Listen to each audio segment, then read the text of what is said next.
Good morning. Okay, you need to sit. Please take a seat, sir. Good morning. My name is Donna Marie Collins. I am the hearing examiner that will be presiding over this morning's zoning hearing. The date is September 21st, 2023. The purpose of today's hearing is to consider an amendment to the zoning approvals for the WildBlue project.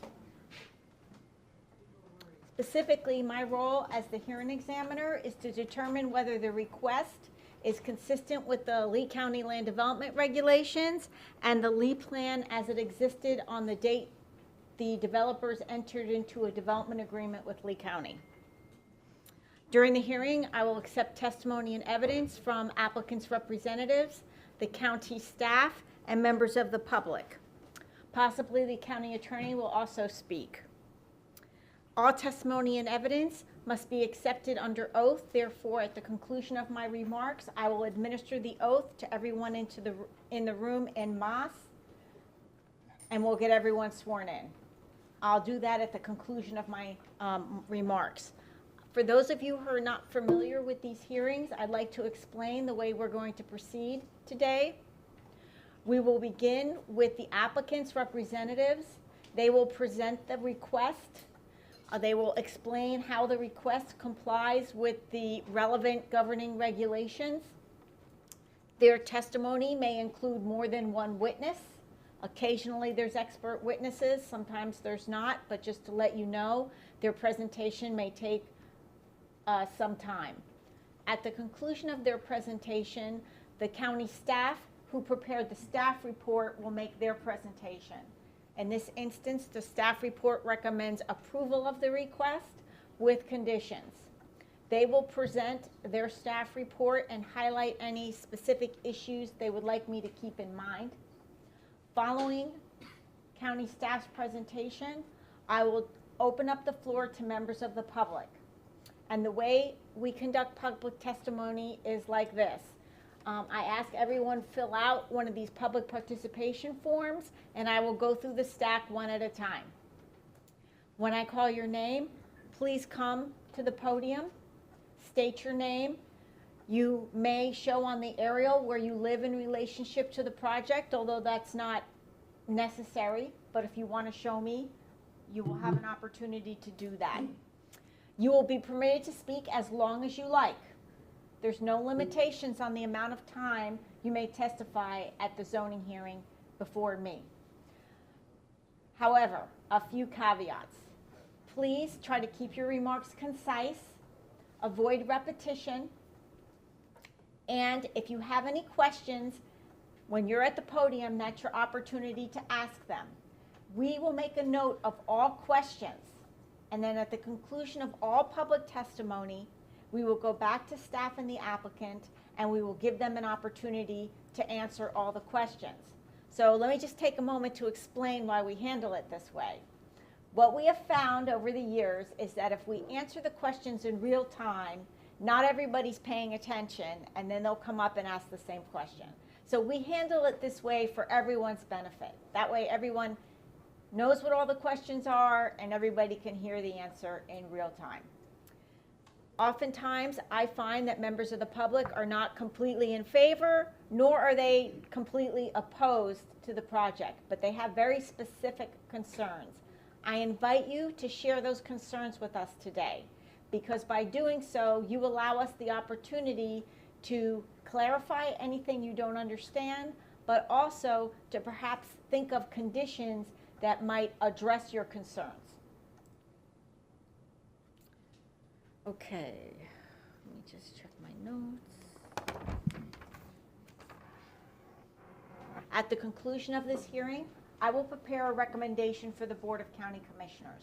This may take me anywhere from 4 to 8 weeks. Sometimes it's sooner.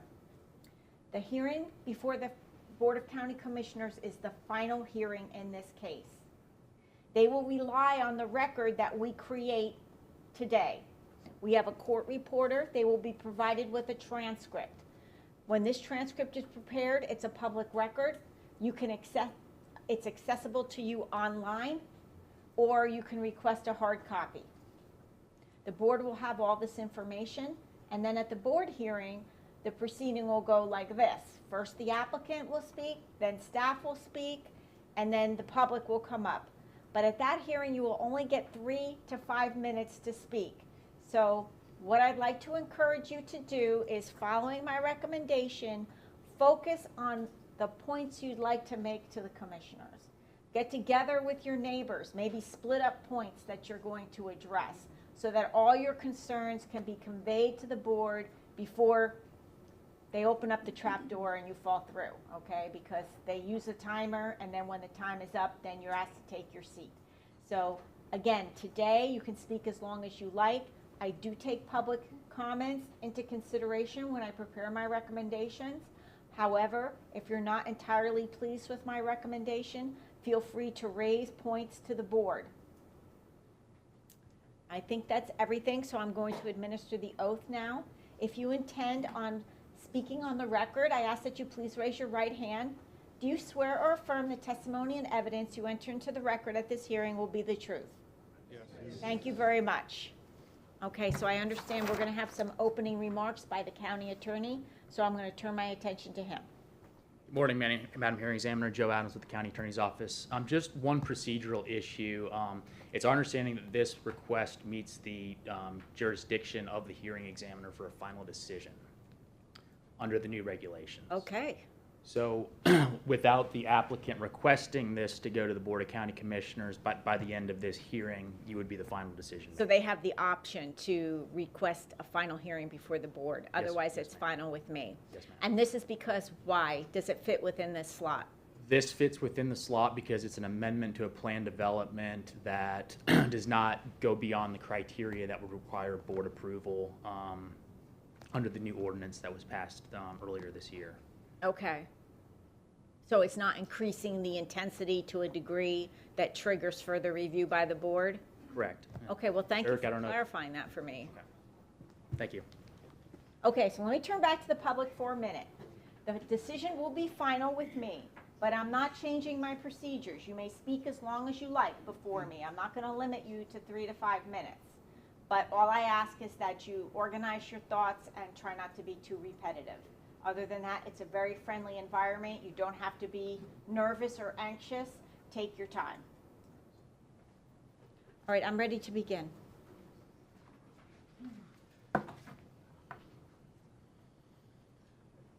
Good morning. Good morning. I'm Jeff Wright, the attorney for the applicant with the Henderson Franklin Law Firm. And we have our team here. Can I ask you please to speak up? I'm happy to Yes, hear. of course. Is that better? Yeah, you don't have to touch the microphone. You just have to speak you just need to speak louder. If anyone is having difficulty hearing, please just raise your hand. Our team's here. There's the names on the slide there. The developer applicant representative, Lauren Brown with the Creighton Companies. Myself, Fred Drovlik, our planner, Al Quattrone, our engineer, and Reed Fellows, our transportation consultant. We're seeking approval of an amendment to the existing WildBlue MPD at the commercial parcel located at the northwest corner of Corkscrew Road and WildBlue Boulevard. The site's a little over 9 acres, and we'll have some more location information in just a second here. Here's a summary of the request. It's basically 4 primary objectives. Number 1, and really the main objective here that's driving all of this, is increase in the number of fuel pumps permitted from 8 to 16. And the second is to allow for a drive-through or car wash. Also to amend the master concept plan, kind of to update it to capture the commercial configuration that we're applying for. And finally, to update the schedule of uses, some minor changes to the existing schedule of uses in the PD. We've reviewed the staff report. We agree with the recommendation of approval, including we're in agreement on the deviations. Staff's recommending several conditions. We're in agreement with all of those except for one, and I'll go over that disputed condition, which is the hours of operation, in just a second here. And during his testimony, Fred, I expect will detail some of the proposed changes and conditions that we are offering to ensure compatibility with the neighboring uses without a limitation on the hours of operation. All right, so this speaks to the single condition addressing limitations on hours of operation. Yes, ma'am. And all other conditions, you are in agreement with staff's recommendation? Yes. Okay, thank you. I have some preliminary matters to cover, mainly mirroring our 48-hour letter where we outline what's remaining as a concern. I'm happy to say that we've addressed one of the two things. The one thing was, and I'll get to it in just a second, it's just a deviation related to shrubs, and we've clarified with staff. So I'll get to that in just a second here. So after I'm done with my preliminary matters, I'll turn it over to Fred, and he's going to provide the bulk of the testimony today. So our 48-hour letter, we agree with everything except for one of the proposed conditions, and that's condition number 38 relating to the hours of operation. And obviously, as a convenience store, that's a very important component to be open to the public when they are in need of a convenience item. They serve early, the convenience stores serve early morning commuters, and I covered a lot of this in our 48-hour letter, but I just want to get it on the record. Convenience stores are places where teachers, construction workers, doctors, nurses, third shift workers can stop for coffee, soft drink, aspirin, snack, convenience product. They also serve law enforcement and firefighters and first responders whose hours are constant and unpredictable. They're designed to serve any citizen with a need for convenience items day or night. And there's a demand for often critical convenience store goods that will always exist. Not to mention the storms that we get down here, they become even more important in everyone's life. This condition we feel is disproportionate to the impacts of the proposal, and it would result in the only time-restricted convenience store in the area and would obviously reduce business hours by a third. And we think in light of what the impacts that we're proposing with this PD amendment, the condition is not proportionate and therefore not justified. And so we respectfully disagree with the condition. A couple more comments on this because it's very important to us. We're offering additional conditions to address noise and lighting, including adding a condition prohibiting amplified outdoor music, limiting dumpster times to the extent that we can control that, adding a wall, a very large wall, as Fred will point out, for noise attenuation. We're adding limits on lighting, enhanced buffering, and other features that Fred will get into the details of. And one final point about this proposed condition regarding the hours of operation. The hearing examiner considered a similar hours limitation in another case, and that case was the Winkler Road 711 CPD. And I do have a case number just for the record. It was DCI2018-00005. And in that case, the hearing examiner recommended removing the condition. Why did the hearing examiner recommend removing that condition? For the exact same reasons that it should be removed here. Number one, the applicant provided a wall to provide noise attenuation. This is the Winkler Road case. Number two, applicant offered a condition prohibiting piped music and amplified sound, which we're doing here. All the nearby facilities were 24/7, open, without any limitation on hours. The existing zoning, as here, allows for 24/7 operation. And as I mentioned, in that case, like in this case, the applicant's providing a commitment to adhere to dumpster service hours. We felt it important to point out that the same reasons exist in this case, and we request that the hearing examiner would remove that condition based on similar logic. So that's all I have to say for now on the hours of operation condition. We're opposed to it, obviously. The other matter that I alluded to was this deviation number 13. And the problem we had with it is it was an agreement to a 5-foot type A buffer. And there was a sentence in there, it's the second sentence that staff has proposed, that said the shrubs need to be installed at a certain height. And shrubs and type A buffers don't go together. So we talked with staff this morning and agreed to strike that second sentence of the deviation, which says relating to shrubs and the minimum height at planting.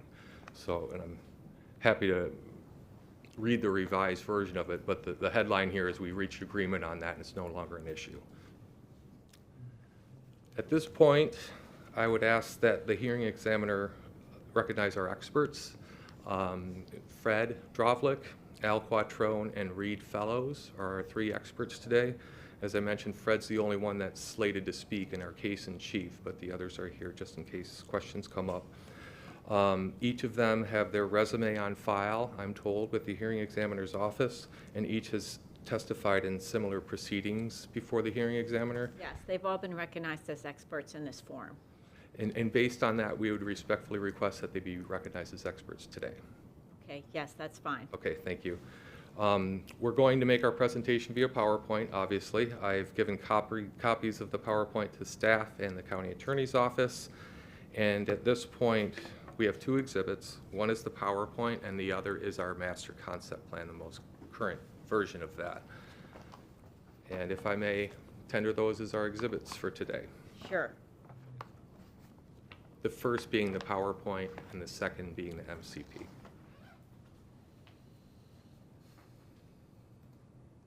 thank you.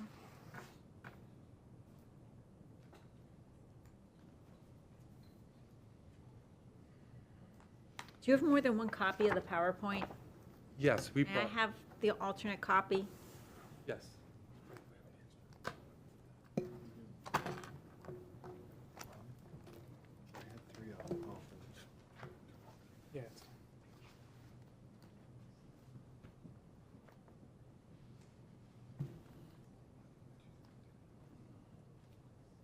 Thank you. We're going to go off the record for like 2 minutes, and I'll be right back.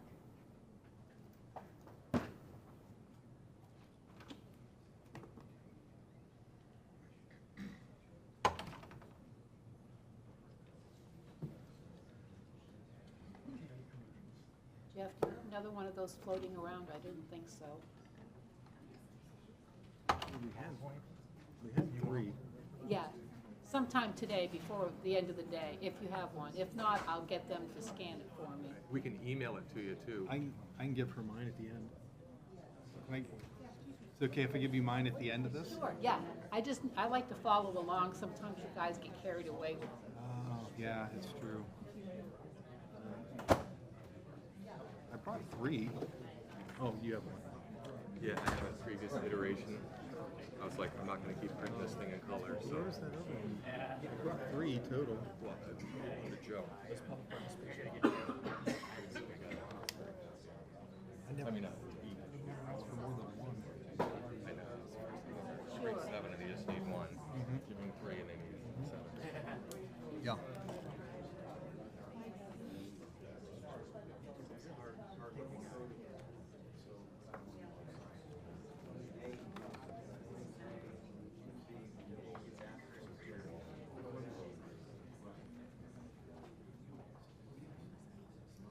Okay, we're back on the record. Is the county attorney or applicant's attorney going to address the significance of the developer agreement on the record for the benefit of the public? We're happy to do that, if that would be helpful. I think that's an essential part of the presentation at this point. I don't want them wasting time talking about a plan inconsistency when it is not applicable in this case. Yes, I'll address it. We have a couple of slides devoted just to that Fred is going to cover, but what I want to put on the record preliminarily, let's see. Okay. As we all know, there was some recent GMP amendments that would limit fuel stations in this location, but those amendments were adopted in 2018, I believe. In any event, they were adopted after the applicant entered into a developer agreement. And under Florida statutes, section 1 or chapter 163, I have the subsection as well. I don't need to know this. Okay, Chapter 163, the developer and the county entered into an agreement. And in that agreement, and specifically the agreement was recorded on November 20th of 2015, so it predated the growth management plan changes that limited fuel stations. And in that agreement, I have an instrument number 2015-000-251-455.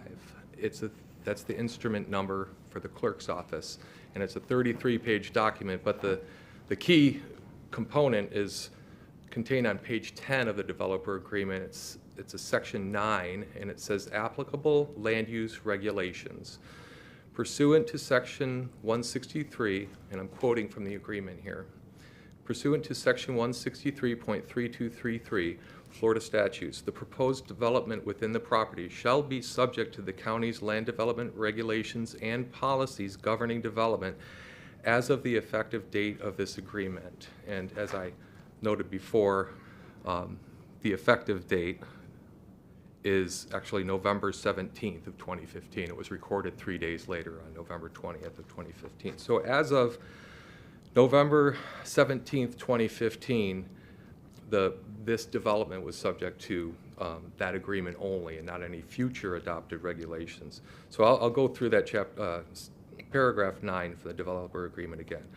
Pursuant to Florida statutes, the proposed development within the property shall be subject to the county's land development regulations and policies governing development as of the effective date of this agreement, November 17th, 2015. The county may apply subsequently adopted regulations and policies only in accordance with section 163.3233 subsection 2. And as Fred will go into more detail on his slides, because there's 4 criteria within that subsection 2, and none of them apply here. So what we're left with is the development agreement controls, and the subsequently adopted GMP regulation does not apply to this project. What does GMP mean? Comprehensive plan, Lee plan, growth management plan is what I was referring to.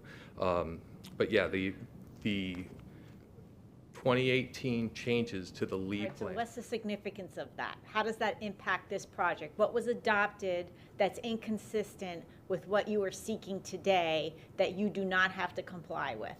Well, Can you explain that succinctly? I'll do my best. In that 2018 Lee Plan amendment, there was a new prohibition on additional fuel stations as a use within a development. We went back and forth on staff with this because we wondered if it applied in the first place. But the idea there was no more fueling station under the Lee Plan as of 2018.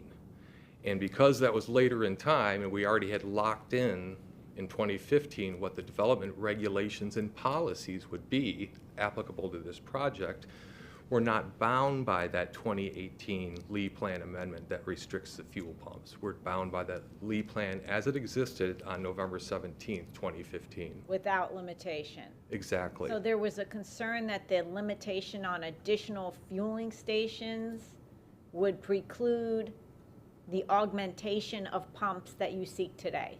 Correct. Okay. Correct. And we had the way that Lee Plan amendment was written is it seemed to be contemplating new developments. So we didn't necessarily agree with that in the first place. Okay, I ask people, please be quiet. If you want to make comments to each other, you can go to one of the alternate rooms to watch. Thank you. Ultimately, that 2018 amendment does not apply by virtue of the fact that we have a development agreement in place that captured in time what policies apply. Okay, thank you for clarifying that. Sure. Okay, so I'm going to turn my attention to the public for a moment because I want your input to be as valuable to me as possible.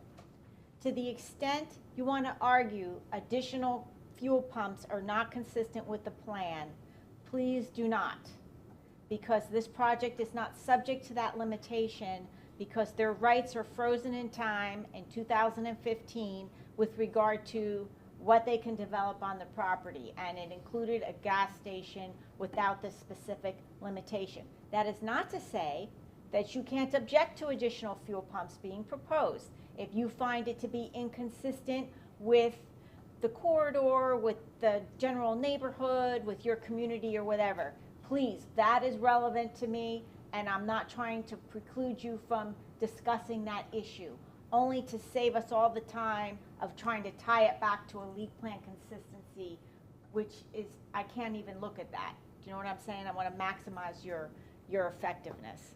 Thank you. Anything further? No, that's actually ready to turn it over to Fred. I just wanted to thank staff. They put in literally years of effort on this, and we appreciate it. And they've been professional the whole time. And I also wanted to thank you for the opportunity to present our case today. At this time, I'll ask Fred to come up and give his presentation. Okay, and then one more remark I want to make. Yes, the staff report was well prepared. Applicants' exhibits and narrative also very detailed. I feel very prepared for this case. However, I may still ask you to clarify issues. That doesn't mean that I don't already know, but I want the public to understand. So please be patient and cooperate with these questions I may ask, because I want to make sure the public is as educated as possible. Thank you. I'm ready.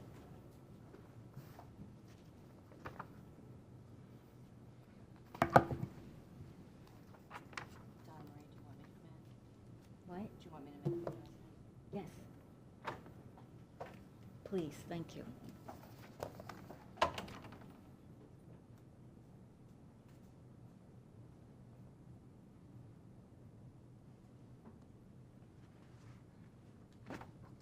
Thank you. Good morning, Madam Hearing Examiner. Thanks for having me here and listening to this today. So I'm going to run through a number of slides. As you said, you're pretty familiar with this, reviewed everything. I am going to go through them in patient detail, though, because I think it'll help the public as well. Yes, I would like you to do that. Okay. So there's sometimes I try to consolidate a little bit today, but I'll be going closer to verbatim on the presentation today, but I think it'll have value. So the subject site that we're talking about today, I mean, I think we're all very familiar with the site, but point out a few things, just a general location. It's about 2 miles from Ben Hill Griffith to the west and 2.5 miles to the I-75 interchange. That's important in our discussion later about fuel stations. And then as of now, it's 13 miles to State Route 82 along Corkscrew Road as it bends to the north over there. Future connectors may shorten that length that it gets there with the Alico connector, but for now, it's about 13 miles to the next really large intersection with State Route 82. Of course, it's bordered by the village of Estero on the southern boundary, and I apologize that it's complete in there, but every now and then I forget about the little window that shows me instead of the slides, so some of it's hidden, but I'll go through that. Of course, bordered by the village of Estero on the southern boundary, but still in unincorporated Lee County, and then future road improvements in the area include current expansion of Corkscrew Road, which everybody here is dealing with, and then the eventual 6-laning and the Alico State Route 82 corridor. So lots of improvements. We just heard Rob Price talk through the improvements over time on the CIP for Corkscrew Road. And for better or for worse, and for whatever opinion may have, it's going to be a very developed area over the next 20 to 30 years, in which will include a large road, Corkscrew Road, based on the Lee County CIP. So significant improvements coming, a lot of residential development, which I will hit on in a few slides. To the east of here, it's substantial. The subject property itself was zoned as part of the WildBlue MPD in Z15021. It's subsequently had 14 amendments. Staff captured all those very well. Most of them didn't have to do with this commercial tract. Most of them do with adjustments to the residential developments in the neighborhoods. The tract C1 has been approved for since that date for 40,000 square feet of commercial uses. I will go over the specific uses and our changes in the next slide in a strike-through underline format. The future land use is density reduction, groundwater resource, the DRGR, and wetlands. And then as part of that original zoning, it was also a comp plan amendment that established the Environmental Enhancement and Preservation Community Overlay that was adopted as part of that CPA on August 5th, 2015. And that established a bunch of different environmental criteria such as 60% open space, environmental flowways, allowed clustering of residential neighborhoods. I think many people here are very familiar with that overlay, but that was established as part of this original zoning for WildBlue. So this was the, at that time, the easternmost approvals, which has cascaded since then. The schedule of uses is a lot to read from a far distance away, but this is what this is an exhibit from the original zoning ordinance with strike through and underline conditions or strike through and underline uses that we are proposing in this amendment. So as you can see, we didn't touch a whole lot, and some of it is just clarification. So in the commercial C1 tract, there's an animal clinic or kennel. The LDC really, that's the way the LDC lists that use as animal clinic or kennel. So I wanted to add that use back on there. As a result of possible concerns that might have that's over and above an animal clinic, we've tried to attenuate that, and I'll go over those enhancements to the zoning ordinance and conditions for buffering and other things that we tried to do to attenuate any concerns. The other things, the personal services, we added a few things in there that we thought that neighborhoods might consider beneficial, like a beauty spa or a health club. Under personal services, the pharmacy, I don't know that I really need to do that, but I have run into there's under the D, there's drugstore, pharmacy. That probably covers it. I've run into an interpretation of that was a little more limiting for the drugstore piece, so I just added pharmacy as a separate use, but it doesn't. I don't think that was necessary.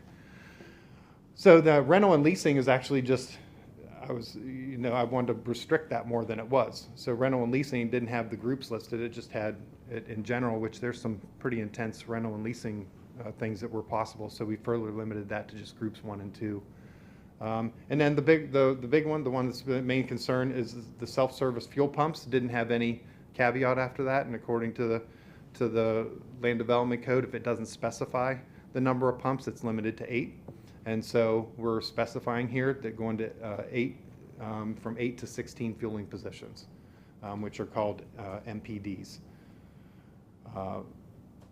Just for clarity on that, the MPDs are, because I say 16 fueling positions, that doesn't mean 16 actual pumps.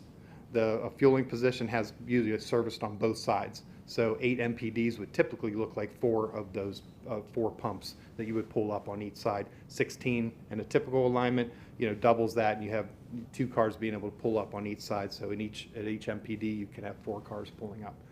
But the easiest way is just 16 fueling positions, which is typical. That's what a lot of people are used to seeing on most gas stations that are certainly built in the last 4 to 5 years. The 8 MPD or the 8 fueling positions are very, just not as typical. So they get crowded easy, and we'll go over that a little bit. And is it your intent to delete the use supermarket from the permitted uses? Yeah, honestly, it was just because 40,000 square feet with any other use there, that's not going to support a supermarket. There's a ton of approvals for square footage that would allow a supermarket east of here, and this is probably not the best and highest, the best location for such a thing as a neighborhood Walmart supermarket or something like that. And 40,000 square feet is usually the minimum of one of those that get built. So we just figured that was one that wasn't going to ever be used in this location. Could have been, if this was the only commercial approval out in this area at that time, it made sense, but I don't think it makes sense anymore with hundreds of thousands of square feet of commercial approved beyond this to the east. And it's obviously a big traffic generator, so I thought that was useful to delete. All right, let's walk around the proposed site plan. So in the original zoning, the master concept plan shows just just a blob in this area that doesn't have any detail to it. So there's benefit community-wise to now having a more detailed master concept plan, because now we have to detail the compatibility we have to establish the buffers to a greater extent with more detail depending on the specific uses that we're intending. So there is a benefit to this, and now we have detail to the site plan that can be give the community some assurance of what would be there. Now, at one point, it was owned by a church, and I think it was hopeful that the church would develop that property as a church. That didn't happen. Just things change in development.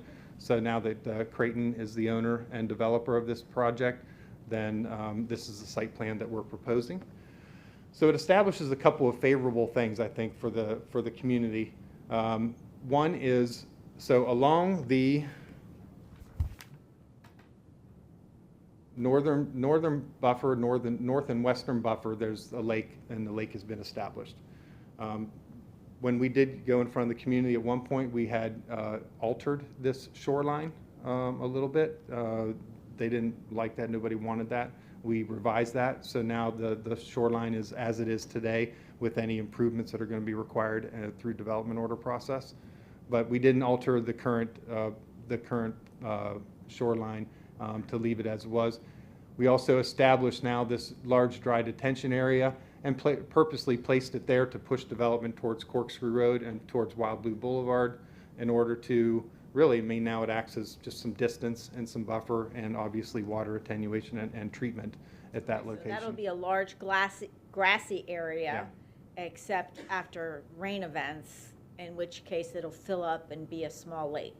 That's my understanding, and if we need the detail on that, the engineers are here to tell us exactly, but yeah. So that is establishing that detention area. Now along that, one of the benefits of us saying we're not going to change that shoreline and the existing lake,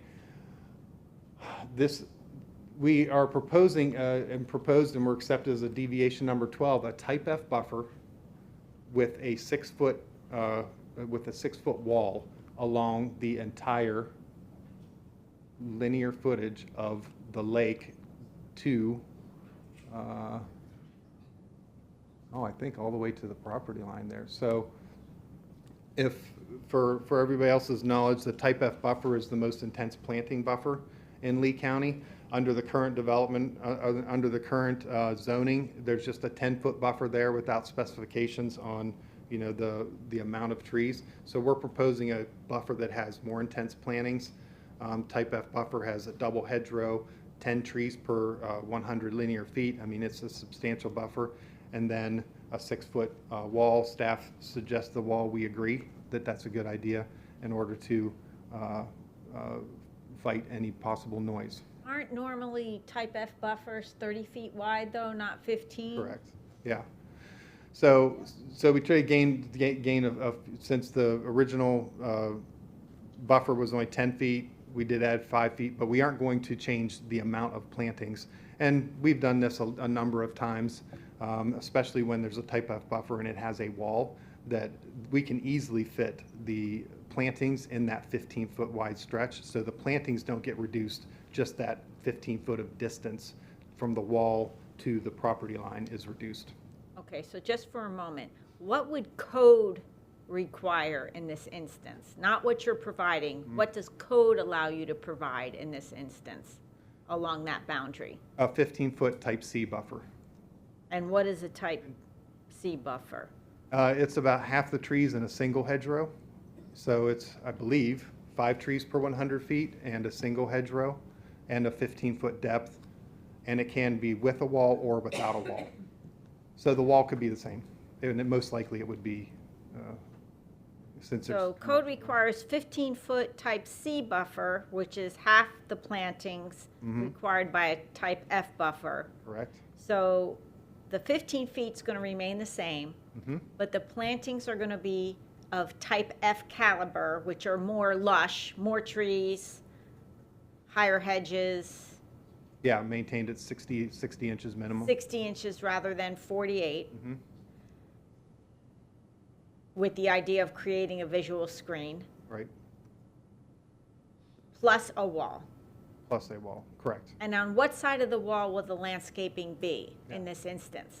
Code does require us, and we would want the landscaping on the side of the lake. And yeah, they would not see. Looking across the lake, say a residence is in that pod there, they would see the lake, they would see this landscaped area, 10 trees per 100 feet, plus shrubs, 48 to 60 inches high upon maturation, and then a 6-foot wall, Correct. and then anything they can see over that. But that would be the first thing they would see across the lake. Correct. Yep. And it's not insubstantial. I think it's over a 500-foot linear wall, and buffer plantings, it's substantial.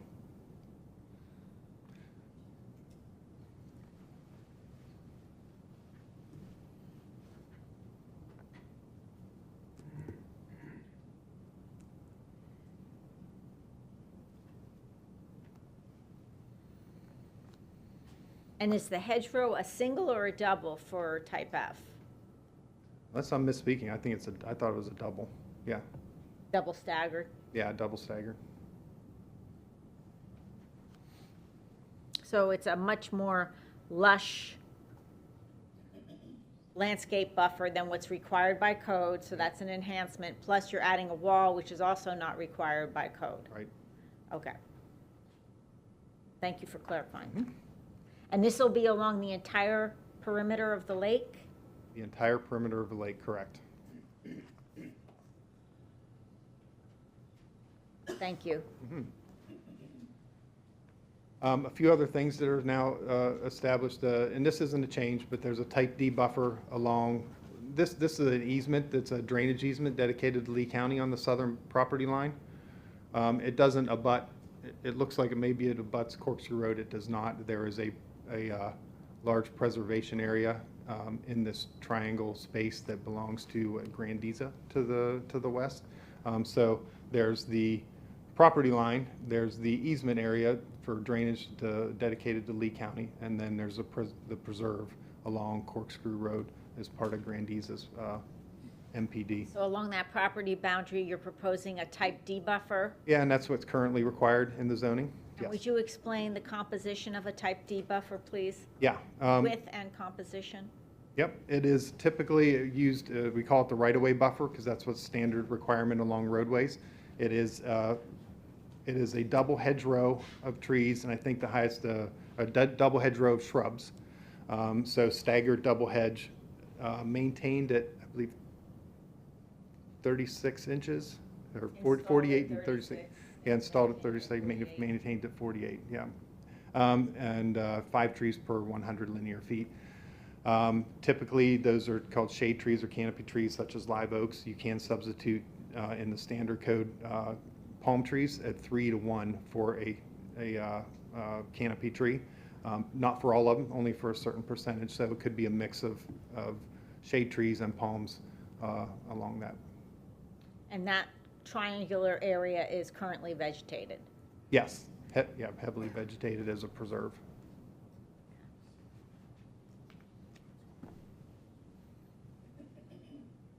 And what about the small area that abuts Corkscrew Road there in the Yeah. southeast quadrant?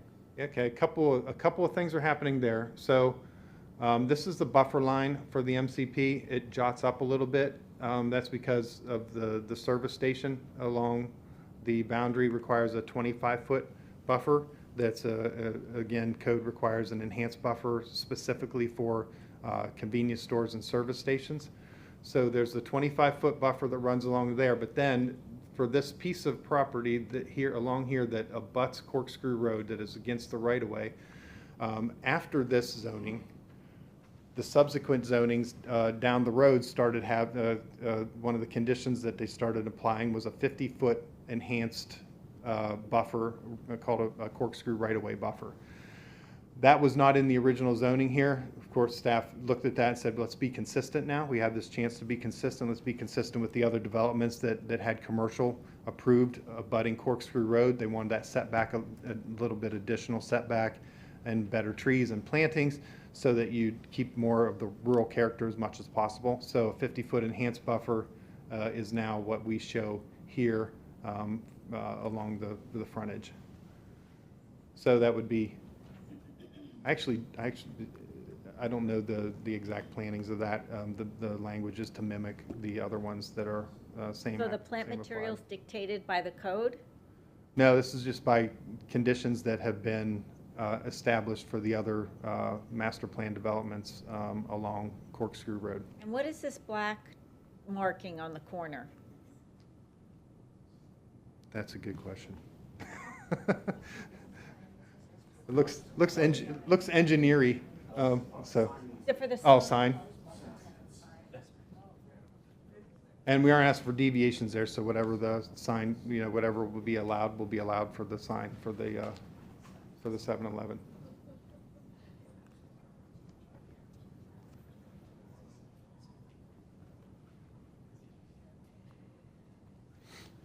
All right, so the last piece as we go around here, there is an existing entrance, and I do have some quick pictures of this after this. So right where this deviation 15 is the existing entrance. So there's already the curb cut established there. We are as for another right in, right out to the south of there to directly service the gas station and the circulation there. And we'll hit on that deviation, but it was for intersection separation at that point.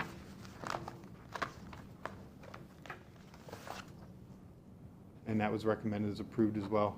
There's one last deviation, and it does have to do with the buffer. And I'm going to go over, I'll just mention that here, but then I have a slide that directly speaks to this deviation. It's that deviation 13 about the type A buffer, but I did want to point out why we asked for that in the first place and why it's not, it just saves a redundancy. It's not to try to reduce what would typically be required by code. So there is along WildBlue Boulevard, there is a substantial type D equivalent buffer that has hedges that are solid, maintained at 60 inches with palms and different and shade trees all along there. And then this would be, and then there's a large area, like an easement area here, and then there'd be required another, like a type D right-of-way buffer all along there, or the enhanced buffer for the gas station, which seemed to be very redundant. We'd have almost back-to-back type D equivalent buffers. So we asked if we could just provide more trees and not the shrubs and things that would just be completely hidden from view anyway. So we asked for just a type A buffer along the type D equivalent buffer that's on WildBlue Boulevard, so there would be more canopy shade trees. And the staff did require a condition that there would be no palms, so it would be 5 trees per 100 linear feet of additional shade trees along the entire right-of-way wherever there is that type D equivalent buffer along WildBlue Boulevard. If there's a break in that, then we have to just apply the typical buffer, which would be type D and double hedgerow. So I'll show that. So hold that in your thought that I have a slide that specifically shows that, and I'll run over that here in a second. Now I did this, and I could have changed. Actually, let's just do that. We're talking about that now. So let me just talk about that deviation and change right now. So these pictures are this is looking north from the tract one, the existing tract entrance. So this is the curb cut I talked about that was existing right away. This is the type D equivalent buffer that's along there with the trees and the maintained hedgerow. This is me turning around and facing south for the same way. You can see the hedgerow and the shade trees that are applied there, and that is from that existing entrance. There will be another entrance proposed, right in, right out proposed a little bit about midway to the south towards WildBlue Boulevard. And then this one didn't get hit too bad. This is me standing at the entrance, pretty much with the construction to my back of Corkscrew Road, looking north on WildBlue Boulevard on the southbound lane. And this shows This is existing vegetation that will not be disturbed by development. Correct. Yeah, the development is setback, be set back here and run along that. So that's existing vegetation. And you will be planting more trees behind the palms. Yeah, the entire run of the property, there'll be 5 trees per 100 feet of like live oaks or canopy shade trees. So there'll be a kind of a double staggered layer of a mix of palms and shade trees in And here. that's along the main entrance road into the project. Correct. Yep. And then this slide does present, a strike-through underline proposal, and it matches, I think, pretty close with what Jeff was saying. The only part that I wanted to point out to be understanding of the deviation was that there may be a break, like here and all the way to the boulevard, the WildBlue type D equivalent buffer ended. So perhaps then the deviation doesn't apply to areas that, if there isn't this buffer there, then we need to buffer it the way we're required. I think it runs the large majority of it, so I think the deviation works well. But in case some of it would get removed or even removed by, the WildBlue Homeowners Association, I mean, in some way, or if there wasn't a buffer there, then we should buffer it correctly and the deviation wouldn't be applicable, but. Right, I see it's limited only to where there is already a type D Right. buffer in place. Yep. So I thought that was just a fair way of wording it. It may not be the best way of wording it, but that's what was the intention. So in reality, what would happen in these gap areas is you would install the type D buffer. Mhm. My concern is this, with regard where you're filling in gaps, they kind of established like a theme with their landscaping. It seems to me that in a gap area, it should be a continuation of that rather than a whole new plan. But I mean, I leave that to you and staff to discuss. Yeah, and the tough part is this is obviously not on our property, so we can't Well, that's the other side of the jump, road, we right? can't jump, yeah, we can't jump up onto property that's not ours because our property line sits back here, in the current field. So it would really just be for a visual buffer back there. It wouldn't be to fill in the gaps along WildBlue Boulevard. It would just be to attenuate any visual concerns that there may be that a typical type D buffer would take care of. So however staff or however you want to word that or agree that the deviation with the type A we are in agreement with, we just want to try to be as fair as possible with what the intent of that type D buffer would be.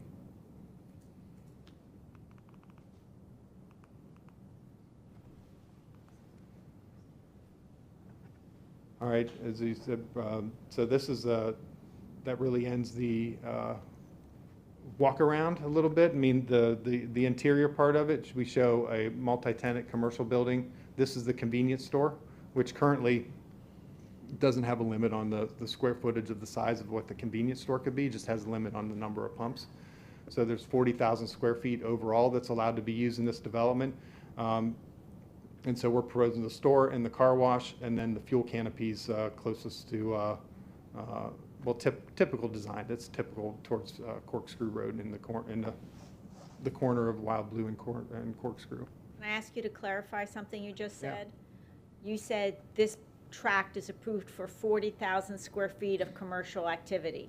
Correct, That's from the original approvals. correct. Are you proposing to increase that square footage? No, we are not proposing to Okay, so increase that. 40,000 feet of commercial uses were always approved on this property. Correct, And with the exception of the addition of the personal services, the expansion of the personal services, everything is already permitted. Correct. All those uses are already permitted because the pharmacy is redundant it is, yeah. and the sale and leasing establishments, you're actually curtailing what potentially could be put there now. Right. By specifically pointing to the groups 1 and 2. Correct. Okay, so the only augmentation in this instance is the fueling stations, the number of fueling stations. Yep. Thank you. And then we'll address the traffic impact that has as a fueling station. So we're proposing those 3 different stores, and then a site plan. Of course, it's conceptual, but this shows at least the access points and the parking that would be required, and it lets us establish the detention area and a fair amount of open space as it is towards the lake. Okay, will you point All right. out to where the open space is? Yeah, open space here, I mean, this will feel like open space, but it's dry detention, and then obviously open space surrounding this building in the back. All these white spaces are considered open space, and the buffers along here. Of course, this is a buffer, but is also counted as open space, and then as it abuts the easement and the preserve area, that'll feel, I think, substantially as rural as it can. So that's the open space areas. And then, of course, some of these islands count, but they're minor. Is the commercial tract approved for drive-through? It is. So there could potentially be a drive-through in association with the pharmacy There could be, or bank? yes. Or even with the convenience store, honestly, that's been a different design that 7-Elevens have been kicking around for food service. So, yes.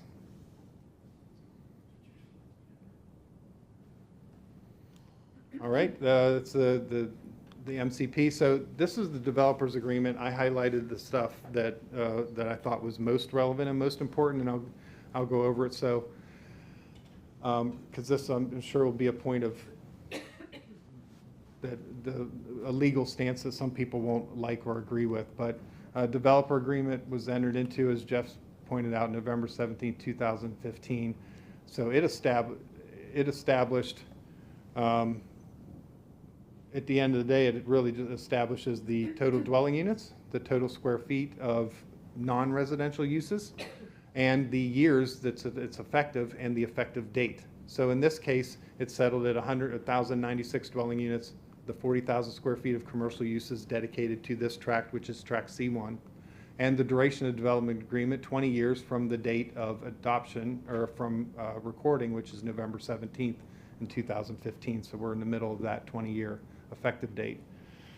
The Florida statute itself that it refers to that controls what can be applied as far as government's local laws under a development order agreement states that the local government's laws and policies governing the development of the land at the time of the execution of the development agreement shall govern the development of the land for the duration of the development agreement, which is 20 years from, which is 2035, November 17th. So the staff's conclusion in this report was that the consistency with the LEED plan must be reviewed based on the goals, objectives, policies effective of that date, and that the agreement excludes references to maximum number of fuel pumps, and because of that, it does not prevent the application from seeking additional pumps, and that is not considered an increase in intensity of the overall development because of the wording of the developer's agreement.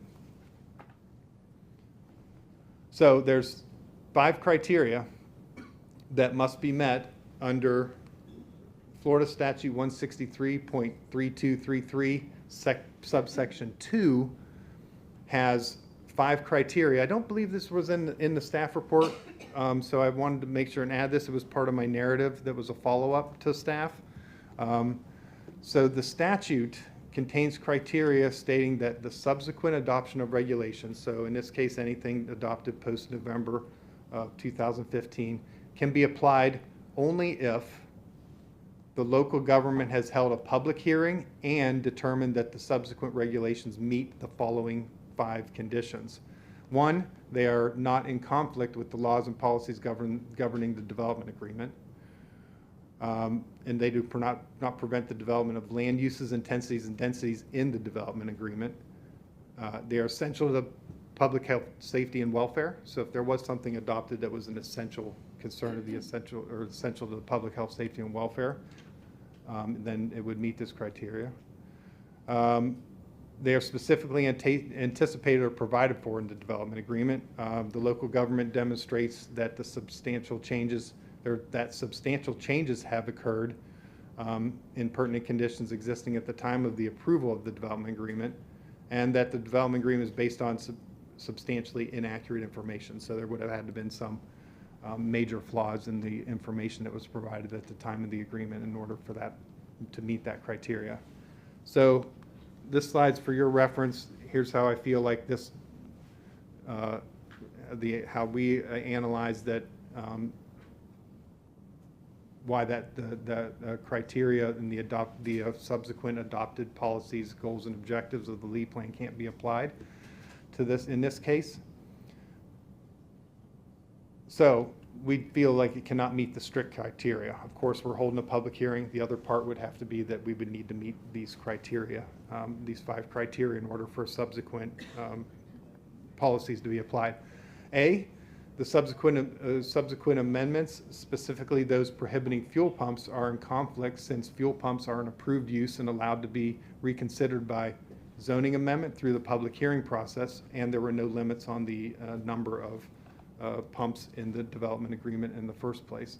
So to further restrict those and apply those would not meet criteria A. 8 fuel pumps are approved in the current agreement, so prohibiting additional fuel pumps is not essential to the public health, safety, or welfare. The policies do not expressly state that they shall apply to a development that is subject to an approved development agreement. In fact, we argue that the policy applies, that the policy restricting fuel pumps east of this location only applies to new development approvals, not modifications to existing approvals. C, a prohibition was not anticipated at the time of the agreement, as evident that fuel pumps are an approved use. Substantial development approvals have occurred east of WildBlue, but we believe it is difficult to prove a rational nexus that these changes draw the conclusion that there is no need to restrict additional fuel pumps at a site where the use is already approved. In fact, we're going to argue that it's more likely that the extensive changes and the intense residential developments east of here make additional fuel pumps at this location a smart planning idea. And lastly, the development agreement was not based on substantially inaccurate information. At least nobody's pointed out to me that they felt any of the original agreement was in flaw as far as the information that was approved at the time of the original zoning. Okay, so that's the going over the development agreements part. So this now is my opinion as a planner. This is not absolute fact that anybody can agree with, but I thought this was an interesting analysis and something to think through as far as planning.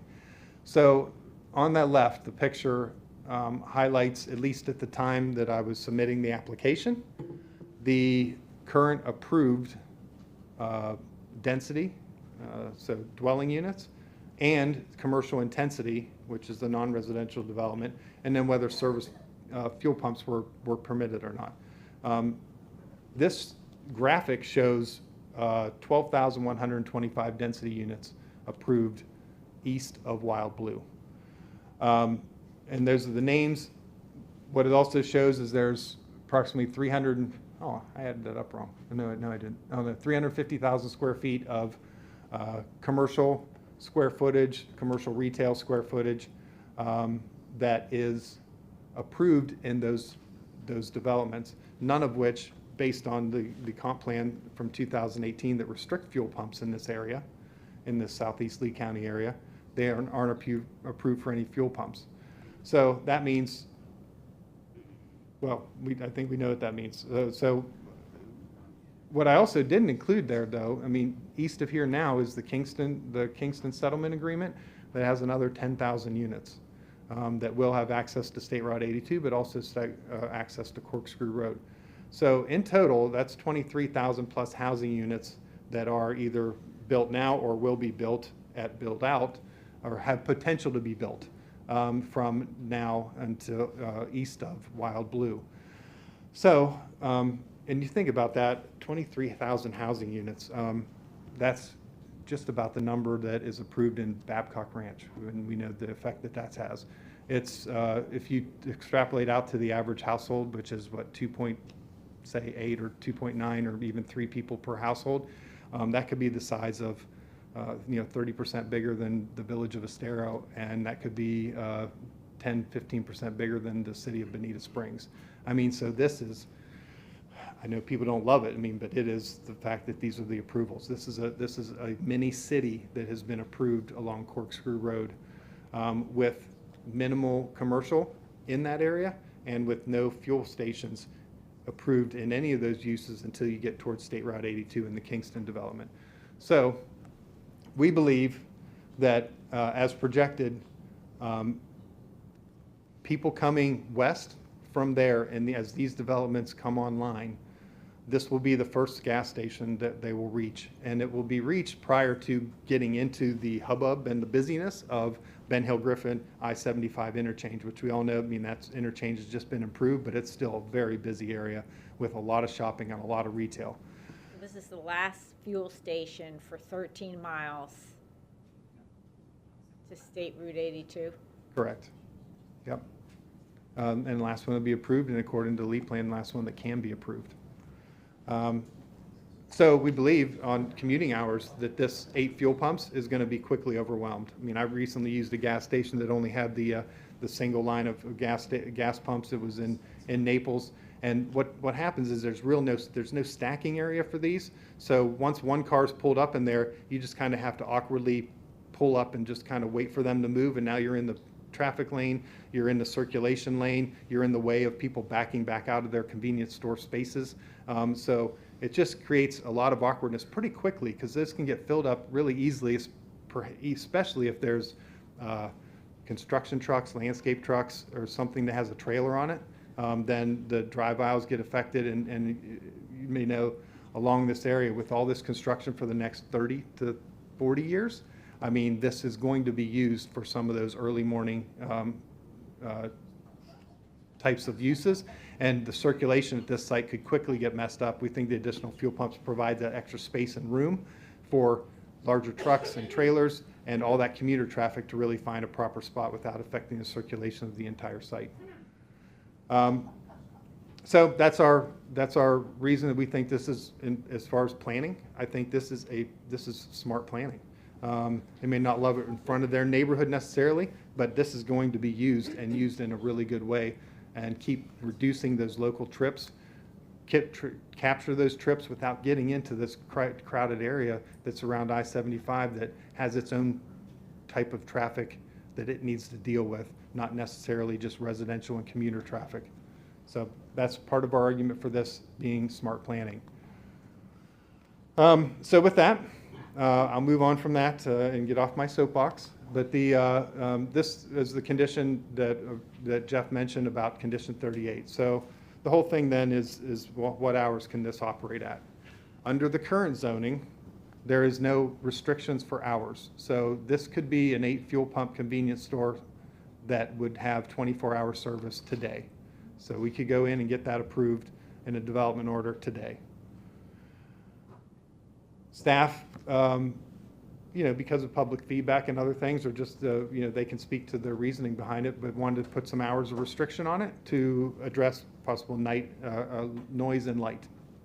So that's understandable in some ways. So what we try to do is just try to improve this development to a substantial degree that the hours of operations are going to be a benefit overall to the corridor without affecting particularly the neighborhood to the north across the lake, and try to attenuate the noise and light to the best of our ability. So that's what Jeff was mentioning here. Here's the 4 conditions that we think help that along. So we're willing to agree to design enhancements that include but are not limited to shielding of light fixtures, which really are a lot of that is controlled by the dark skies ordinance that Lee County has. So shielding, so it's downward, has to be zero light at the property line. But in addition to that, the code allows 25-foot light poles. We want to reduce those site-wide to 15 feet. It requires more light poles, but they're better, they're lower. The amount of light spill is less. The buffers that we're proposing are all planted usually at 10 or 12 feet. Within 3 to 5 years, we'll easily go past the 15-foot of these light poles, and should be a substantial block to any light that might spill over to the lake. In addition to that, we feel like especially where the convenience store is, it's in the closest, nearest corner to the corridor and to the roadway, not to the residential neighborhoods. So in addition to that, the type F buffer that we went in detail about earlier, with the amount of plantings, the 6-foot wall that is substantially, the reason it's the 6-foot wall that's usually concrete or masonry is it's for noise attenuation. I mean, that's why it's part of the code. I think some people could think it's for safety. In some cases, it may serve for that, but really it's for noise attenuation. And that we believe that'll work, especially with the distance across the lake and the amount of plantings that are going to be on that side of the wall. We think this abates the concern for the 24-hour. Condition improved the pipe music or amplified sound, and the dumpster hours to the greatest we can control that. Obviously, we don't absolutely control that schedule, but we can request those hours and do the best we can to have it be a morning pickup instead of anything late at night that would cause My issue issues. with that condition is its enforceability, because waste management, Yeah, you know, we don't really have enforcement control over waste management. yeah, we would love to, I mean, I guess we're saying if we could, if we can work that, we will work that. Okay. To the extent we can, it's a commercial development and it would be picked up when it needs to be picked up based on today's zoning. So I guess we're just saying we would be willing to. As we said, the gas station could be built today without any concern about the dumpster and the dumpster time today. So we're at least trying to acknowledge that we would do what we can. So is your proposal for 24-hour operation? Yes. As it could be today. Right, Yeah, without limitation. Right. Specific limitation, it would be presumed to be 24-hour. correct. Yep. So in the area, there's a few. I mean, there's a lot more over, you know, towards Route 41, but these are the ones that they're kind of closest that are 24-hour. So these are in that 2 to 2.5, maybe 3 mile range of where track C1 is. So as Jeff said, I mean, this would really be, the typical is allowing for the 24-hour, and the typical is not to further restrict those.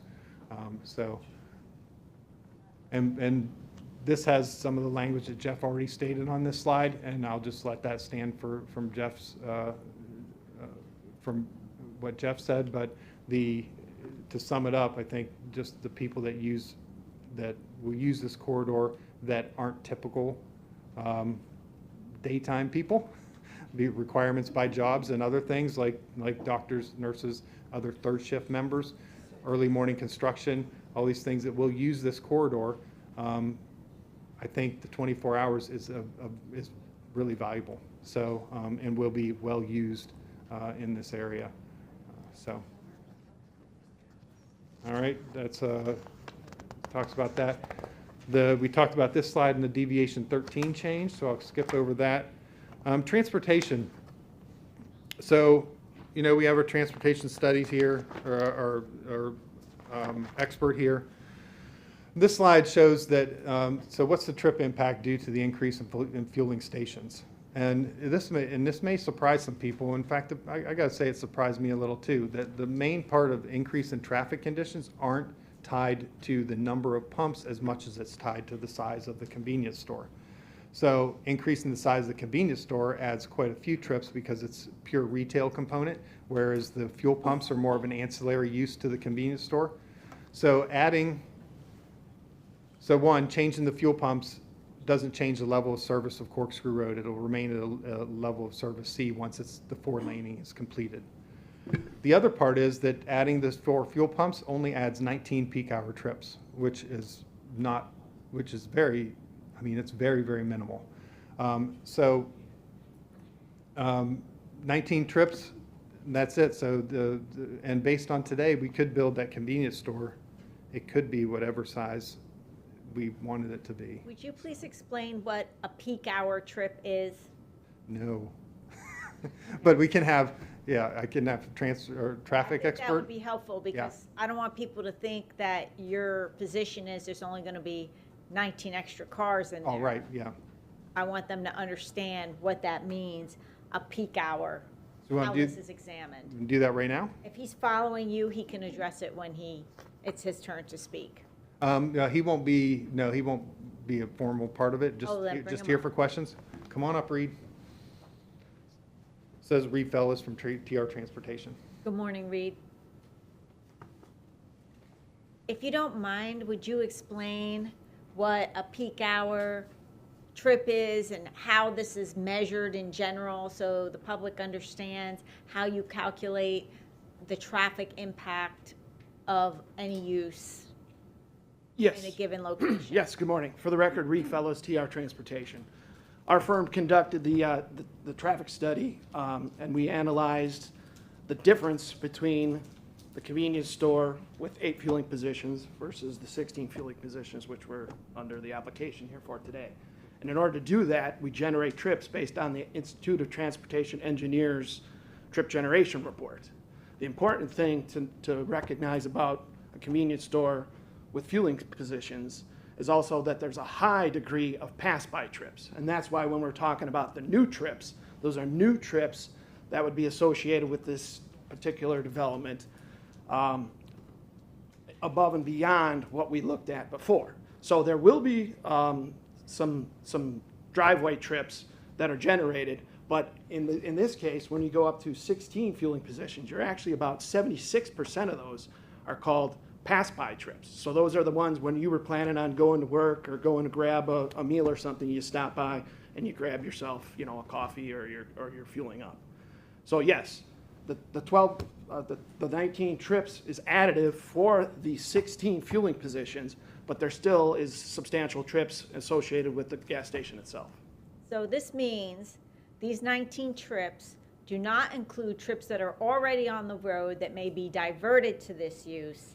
These 19 trips represent people that are specifically going for gas that would not otherwise be traveling down the road. Correct.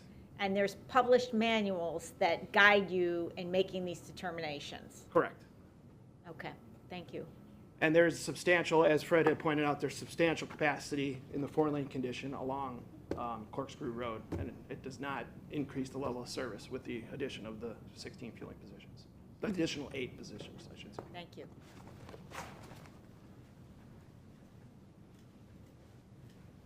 This has, and the last piece of this slide was about condition 37. Overall, you made sure and established that other than the disagreement with condition 38, we agree with all the conditions that were in staff report. That includes the signalization agreement and the wording there that says we need to do contributing a proportional fair share towards the design and installation of the construction of a traffic signal at the intersection of WildBlue and Corkscrew Road. Okay, so it's my understanding that a traffic signal is already planned for this intersection, and the developer is, pursuant to this condition, going to contribute toward funding the installation of that signal. We'll work through the agreement to do that, yes. Okay. Yeah. The agreement has not been, I mean, yes. Right, and typically these agreements are proportionate. They assign proportionate costs Yeah. to the users of the intersection. Yeah, based on the people that benefit and who will generate the number of trips, yeah. Okay. So this will be treated no differently than any other signalization agreement that the county normally enters into, it sounds like. Yeah, I think at the end of the day, there was, you know, the fight to get through that, to figure out, you know, all the HOAs and everybody and what that proportional fair share is, but we're going to work, we're going to get to be at the table and make that work. Okay, thank you. So the last few pieces of this are more the technical side of the LDC compliance. This slide is the criteria that is necessary to be met to approve an amendment to a plan development that affects the land development code here. So the section 34-145 requires that our amendment and request complies with the Lee plan, which is the majority of what we were talking about today, that is established as of November 17th, 2015. Meets the land development code, other applicable county regulations, is compatible with existing and planned uses in the surrounding area. We'd argue that, I mean, other than the additional fuel pumps, these uses are already approved, so the compatibility has been accepted already. Provide access sufficient to support the proposed development intensity. The main entrance is already established, and we're asking for an additional right in, right out on the WildBlue Boulevard, just for better circulation for the convenience store. The expected impacts on transportation facilities will be addressed by existing county regulations and conditions of approval, one of which condition that we agree, come into agreement with the building of the traffic signal at WildBlue and Corkscrew. not adversely affect environmental, critical, or sensitive areas and natural resources. We are not touching anything off-site of this. There's a current environmental resource permit. There is substantial environmental things that have been established in the zoning for years. So we do not intend to impact any of those natural areas or anything that has been done from other zoning. And then will be served by urban services defined by the LEED plan. Yes, that has always been agreed when the original time of this agreement, and we believe they're all in place to serve this development well. The staff has outlined, we thought well prepared, the LEED plan policy goals, objectives, and standards. This is a list of the policies that we believe we're consistent with, that have the greatest applicability to our project. The ones I want to highlight is that, there's just three that I want to highlight. That one is the DRGR. We are not proposing the development does not increase development intensity according to the testimony that we've heard from the county attorney's office, from what we will hear from staff, and what we agree is not an increase in intensity, as most of these uses, all these uses except the additional few are already approved. And so staff finds this request consistent with this policy and objective 60.3. There's Southeast Lee County Planning or Community Planning Area. Has a lot to do with surface and groundwater monitoring. That'll be provided during the time of development order. We'll have to meet all applicable land development code regulations, South Florida Water Management District regulations, and attenuate the gas station as we would. The additional pumps don't change the fact that we would have had to do those things anyway. In addition to the conditions of approval that the WildBlue project is already subject to by virtue of their zoning approvals. Correct. Yeah. Yep. Yeah, there's a standard development order process that we have to go back through and show that we are not impacting any of those things negatively, and adding that development and the final development parameters and water treatment, other engineering processes into the development, that we do not negatively impact any of those groundwater or monitorings. So staff find it consistent with these uses as well. And the last one's objective 11.1, that encourages a mixed-use development to diversify land use types, facilitate a variety of housing types, increase connectivity between housing, employment, and retail, while reducing vehicle trip lengths and providing greater access to alternative means of transportation. So I think it's important to point out there that the reason this was approved and had a commercial component in the first place was partially to meet this objective. And the reason why is that to provide that retail, even employment, that reduces vehicle trips. So by having that there, I mean, local people are going to be able to use that gas station, that service station, the other uses in the commercial development without traveling longer road miles and distances up and down the corridor that we all know is already congested as it needs to be. So this is a trip capture for local services. So in summary then, we'll get to the end and we'll get to the questions. We believe staff recommends approval, citing the requested zoning is consistent with the LEED plan, and the land development code, is compatible with the surrounding development, and serves by urban services to support the development. We are in agreement with the staff, except for condition 38. Other conditions and the deviation approvals we agree with, except for the minor change to that type A buffer, which we're all in agreement is okay to be canopy trees. These bullet points on this conclusion list take the what we feel are, well, we believe they are benefits to this rezoning that wouldn't have been applied if we didn't rezone this property. We would have just been able to construct what is already approved according to the current code and according to the current regulations in the zoning. So we are improving the buffers along the lake, adding a wall, improving the buffer density. Now there's a 50-foot enhanced buffer on Corkscrew Road frontage. That's over and above the current zoning. 25-foot enhanced buffering along Corkscrew Road in front of the convenience store. That is a requirement of the current code, but it will be a nice enhancement because of the use there. This establishes a detention area, and really it is going to act as a setback and buffer to the lake, pushing the development towards Corkscrew Road and away from those residential neighborhoods. We have offered design enhancements, including things like 15-foot light poles throughout the development to address light concerns. That is over and above code, which allows 25-foot light poles. Design photometrics, so the foot candle reading is 0 at the property line, as required by the Land Development Code and Dark Skies Ordinance.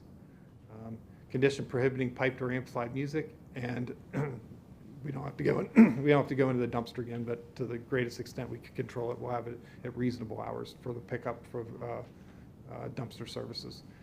So in my professional opinion, as an AICP certified planner, I agree with staff that the request is generally consistent with the Lee Plan goals, policies, and objectives, Lee County's Land Development Code and ordinances, and other applicable regulations. And that ends my presentation. Okay, I only have one question, and if we can bring up your 5th slide, property overview.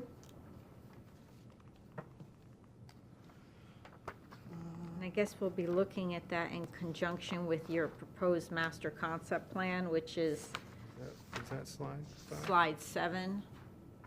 So Is that the one? slide 5, no, Oh, hold on. I can't see the number because I didn't put it in the right place. there it is. Okay. There we Okay, go. would you or someone estimate for me what the distance is in feet from the closest residence to the building, To the building. the planned buildings? So you're going to look at this in conjunction with Yeah. slide 7. Has someone calculated that?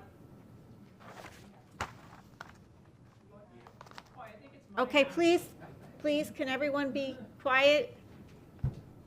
So yeah, this would be the closest location. And then that would be measuring to, I imagine, the commercial multi-tenant building. Oh, to the closest. Yeah, not the property Yeah, the line. building will be down here, okay. The so- building, because remember, we have the lake, we have the landscaping, we have the wall, we have another lake, and then we have the building. So I want to know what the distance is. All right.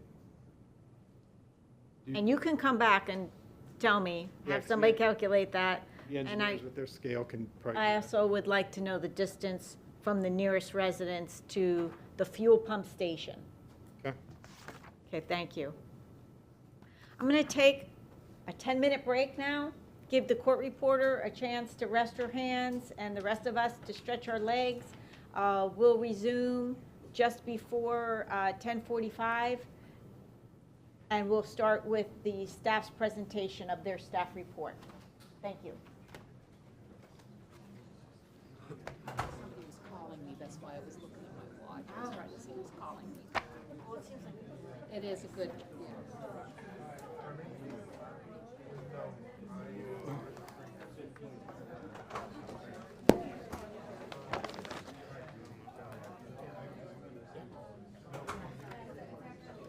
Very depressing. The death to conservation as we speak. Thank you. I hope you guys feel good about it.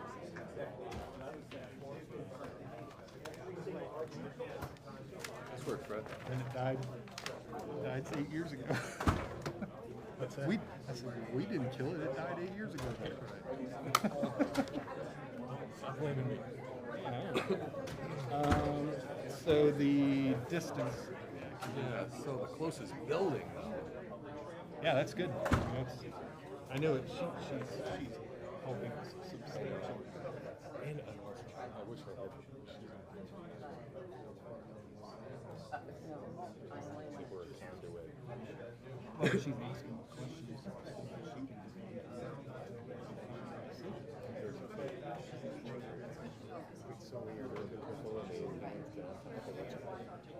She's not.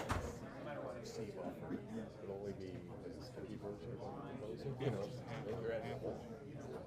and we would argue, I mean, honestly, Canada development, it only says 10-foot buffer. We would argue that we don't have to do that type C, it's separated by 10 footer, whatever it is. 10 feet would be secure, so it'd be the equivalent of like a 10 acre. So it's huge. And So, I don't know. I'll probably just do a quick little he's probably doing it. boom boom, yeah. I'll do that. I'm doing a total hack version. Here's Michelle. So, I think that's what Al's looking up right now. almost. Hi, John Asher. John, hey. Nice to meet you face to face. This is what I would like to give you a copy of. We're going to move ahead with this video. And so I just want to make sure you're on the hook to pay for it. Once the cost share agreement's been I think it's, Can you believe that do you have a measuring tool on that? our fair share, which is more than everybody. I've got about 300 We have a big impact as well. We're not waiting till, I mean, they can drag their feet up and forever. I don't know when the schedule is to start their process, but once they get it, so they're on the hook. Yeah. I would say we are, so I'll go from their, I'll go from their actual house to, We have more units shown with the zoning, we have more units shown in zoning, you know, it's gonna get adjusted. That's about right. It is what it is, you know, we pay 42%. yeah, that one showed, that one I showed 400 We're not feet. worried about it. Just want to make sure everyone's So, that might have been a little generous. When you talk to I think we should, Riggs, I think we should probably say closer to 350. And then, John Asher with? By any measurement, I'm getting 300 feet plus. Hi, South of course, another developer. Congratulations. You can use a blueprint for this, because what Leonard did is great. Because it's the foundation of the shore conservation. Hey, go ahead. the convenience store. It's a foundation. Throw the kitchen sink initially too. I think we should play, say, Whatever you want. That's House about, Make sure no one they hear 300 about and everything. All the 750, right? 700? yeah, that's, it's like one measurement goes this way to catch the corner And then of take the that. controversial And stuff, another take it out, measurement goes like. sell it out to your favorite people, The one you're doing. create a chain of ownership And then far we'll go from to the you, convenience store. and boom! Oh, to the Not pumps. the best development. You got the best Pumps, I situation. think she said. Write it down. You avoided reputational risk. Closest to- You avoided a lot of things, but economically, you made a ton of money. So that's easy. And conservation. Almost. That's why it is big, because That, it's a blueprint. They're all on this side of that little, That's essentially so what they you're probably doing. like right That's there. essentially what has been done. You agree, but you did. 750, yeah, that's what I came up with too. 750 for the pumps. Do you agree that WildBlue is in conservation? Yes. But it's now still tagged requires the plan This is as conservation. Do you agree? Do you agree? government area. Do you agree that it's just, it's a national Because, you know, It is. There's only 3 communities, large communities. it's got a, it's a bummer. I always am, getting one of these hills that goes this way from us. Communities that are EPCs, and they're all located in conservation. Class it environmentally enhanced. The reason why they're called that is because in conservation. Look it up. I'll show you the map. I'll find it on a map. Yeah, show it. In conservation. Yeah, so WildBlue, Rosanna. Because of that, Texas because if you change that to conservation, great. you have to be licensed to measure. If you see the map. So therefore, Texas are I've been compromised. sworn as an expert on the use of WEPA. I'd like to be reaffirmed as an expert on WEPA. As it pertains to measuring only. That's why you have. Exactly. Zoning is one thing. 400 there, Agree? 750. You agree that there's a bifurcation of the force between zoning and land? Not going on Facebook. Okay. There's 2 distinct regulations. Yeah. I'm gonna show my wife where I'm really at. Okay. Gotta check in. You agree that the comprehensive yeah, plan like an idiot. is based on title of it, future land use. So approximately here to here is about 350 feet. Yeah. And the closest house to the pump is You about agree that permits He said, yeah, I was zoning, 800. I thought it was. the word zoning. I can say it, but are you comfortable handling in the L? Okay.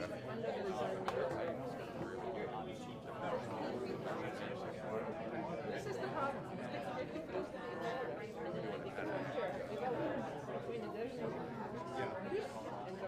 Okay, so gosh, it would almost be nice if we could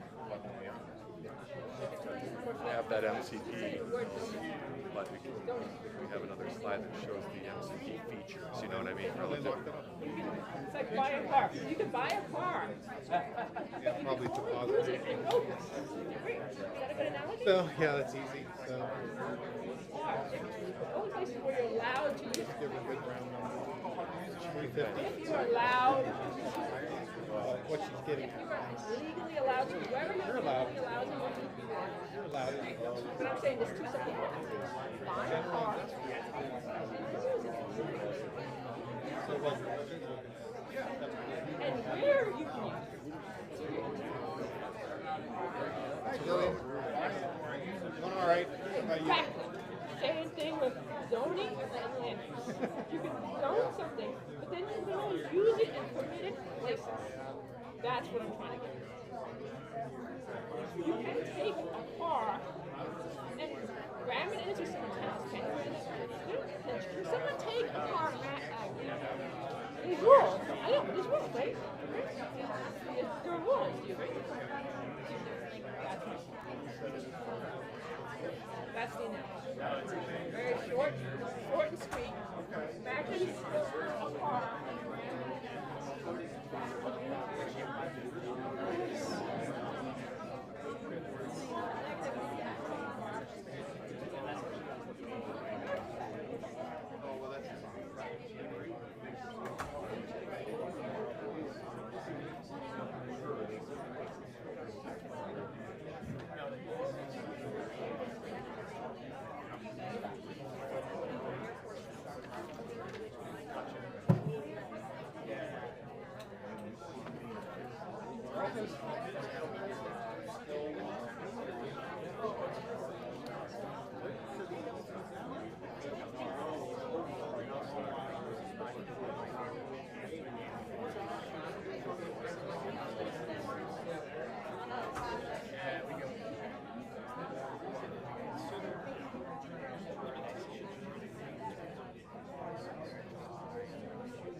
At it and reads them off and gives it.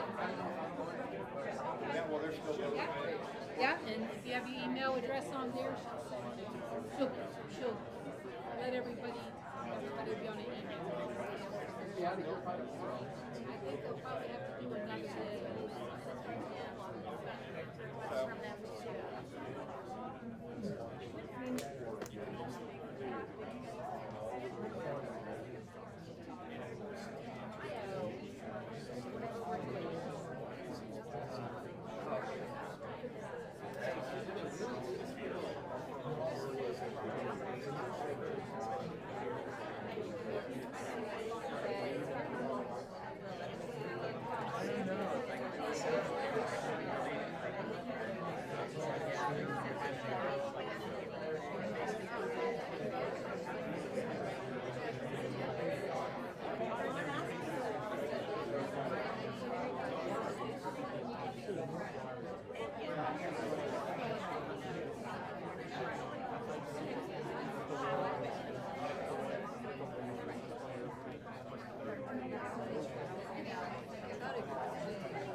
everyone.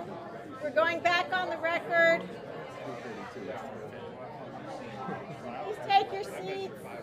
Excuse me, please take your seats. Being the oldest in front. Where's Dirk? He's awesome.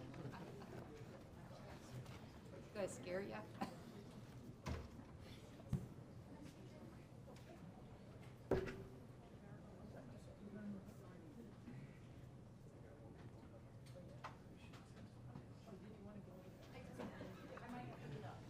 Okay, thank you for your presentation. I don't have any further questions right now. After I hear applicants' staff's presentation, I may ask for clarification, and certainly after we hear the questions raised by the public, hopefully you can cover any questions they may have. You want the distances now, Madam Hearing Examiner? Pardon me? You want the distance, the estimated distances that you spoke? Do you have that ready now? Oh, yes, please come forward. Okay, we all conferred and are going to give you, round numbers. Obviously, they're not exact. But so the nearest residence across the lake to the nearest corner of the commercial multi-tenant building is 400 feet. I think it's a pretty fair estimate, or pretty fair line. Okay, thank you. From the nearest house to the convenience store, 800 feet. To the pumps is 900. And then from that to the northernmost commercial building was just over 500, so 500 is fair.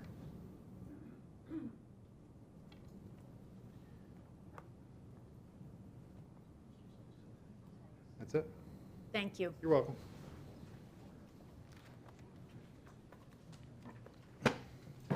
Okay, Dirk, we're ready for you.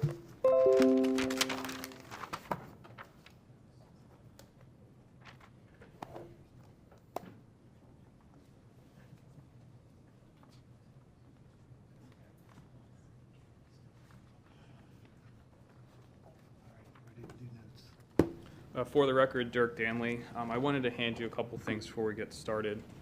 2 copies of my presentation and one to the... All right, this is Staff Exhibit 2. The staff report is Exhibit 1. Thank you. Additionally, we did receive a significant amount of written feedback from the community throughout this hearing case. I do have a printout of all of those if you're willing to accept those, understanding that some may be here today too, but it was provided as a courtesy for those that couldn't make it.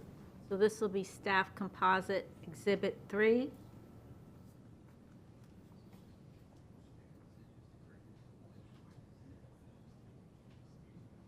And this is a composite of written correspondence on the case?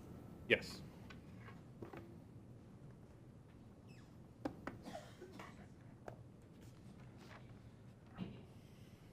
From the public? Correct.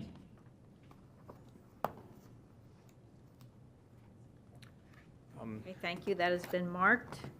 To begin with, I am a principal planner here at the zoning section of Lee County Community Development. I've previously been accepted as an expert witness in the Lee County Land Development Code and Lee Plan. I would like to do so again today. Yes, please proceed. Just as a question of preference, I could speak to some of the details of that came up at the applicant presentation that might need clarification, or I can do the presentation, whichever you would prefer. However you want to do it. Okay, I'll start with that then.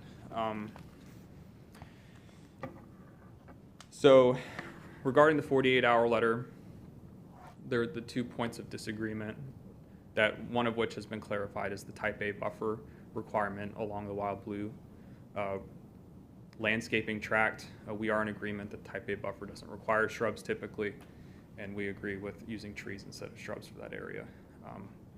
We are willing to work with the applicant to clarify what you had discussed about the motif of plantings in those areas where there are gaps, and we certainly are willing to work with them if the record is left open at the end of the hearing today. Regarding the hours of operation, staff stance is still that we recommend the limitations of hours. The applicant did bring up the Winkler Road CPD being a 24-hour convenience food and beverage store. There are a couple things that are different between the two. The first of which is apparent that this is a rural area, and that the rural area doesn't necessarily provide the same level of service that a very urban area of Lee County would provide. Understanding that there are conditions to promote compatibility, but with the increase in number of fuel pumps and the car wash, allowing that to be a 24-hour operation may be in incompatibility with the surrounding area. So we're standing by our recommendation for the limitation of hours to 6 to 10. That being said, they did provide additional conditions about no pipe music and the 15-foot light poles. We certainly support including those in the conditions document.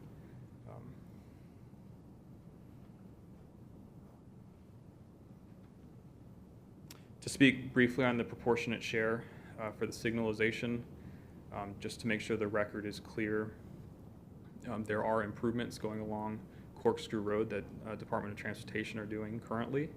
The signalization itself would be a function of private party, so this is the condition as proposed is general in nature, but the parties that are hopefully will be at the table based on the condition are GL Homes to the south, who are they're actually in the village of Estero.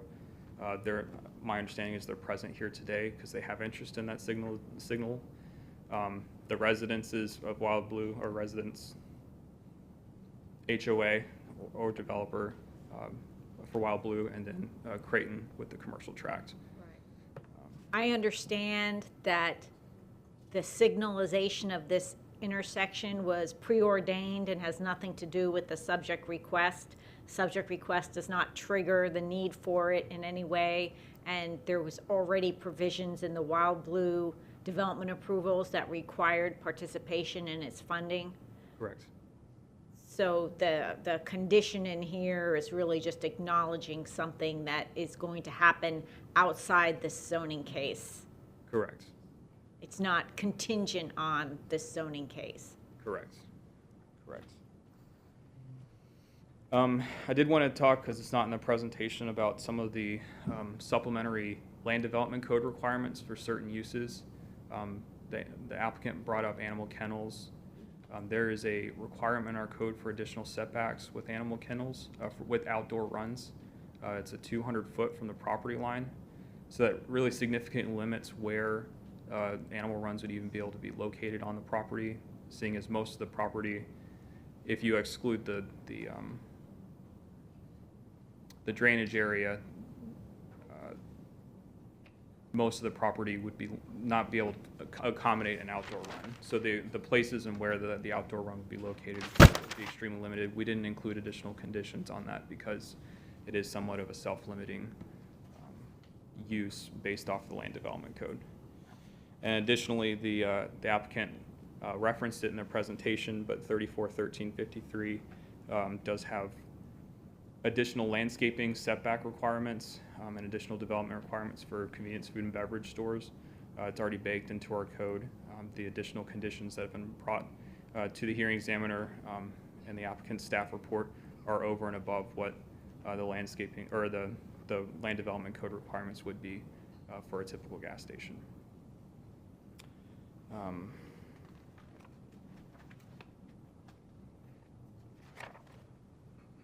With that, I'll start with my regular presentation.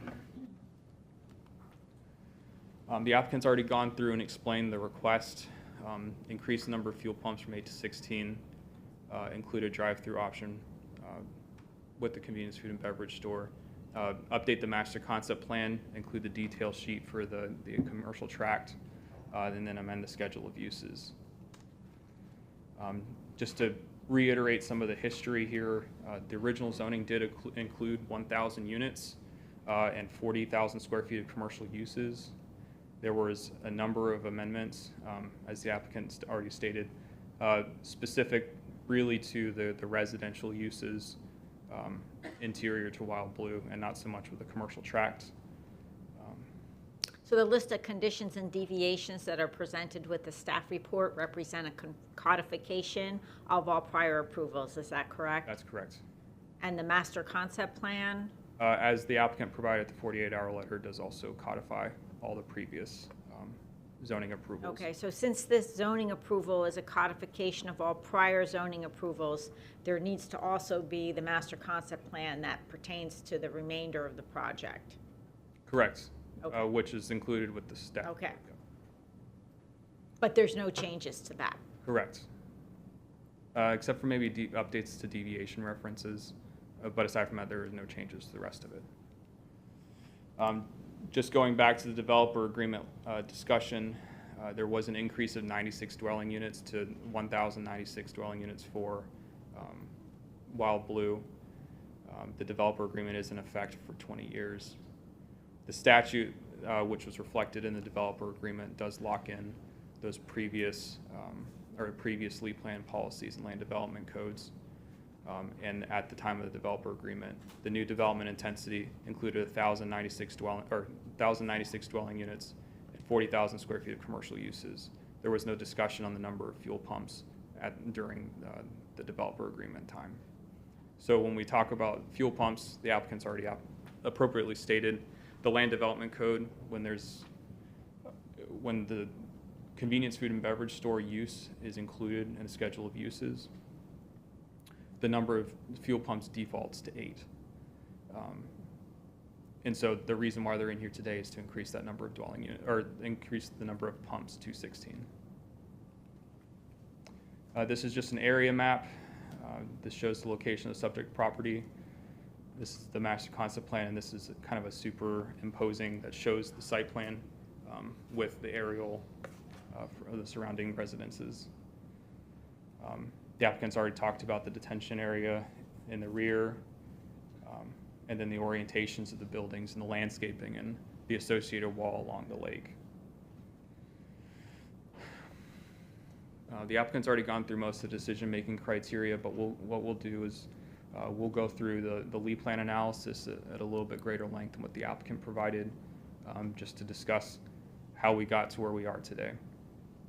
So most of the property is in the DRGR future land use category. There are areas that are currently designated as wetlands too on the property. That process will have to go through jurisdictional determination with the state to determine where those wetland lines actually are. My understanding is there has been some fill on the property already, so many of those wetland areas may not be there, but wetland determination is determined at the state. That being said, we're back to the DRGR. Residential and commercial uses at the time of 2015 were considered through the EPCO. And there's been extensive groundwater modeling done through the zoning process back in 2015 and continuing through the subsequent ADDs and then associated with this zoning as well. And staff finds that this use, as expanded, or with the expanded number of fuel pumps, is consistent with this LEED plan policy. The property is served by utility wastewater. There's fire and EMS 3.5 miles away, and the sheriff's office is 6.5 miles away. The applicant's already gone through discussing policy 5.1.5 to some extent, but the nearest residential use from the commercial tract is 150 feet away. They clarified the actual building-to-building separation right before my presentation. There is commercial buffering along that tract. Along the lake, the stormwater retention provides additional level of separation, and the convenience food and beverage stores push as close to WildBlue and Corkscrew Road, while still remaining consistent with the land development code and that enhanced corkscrew buffer that the applicant did state.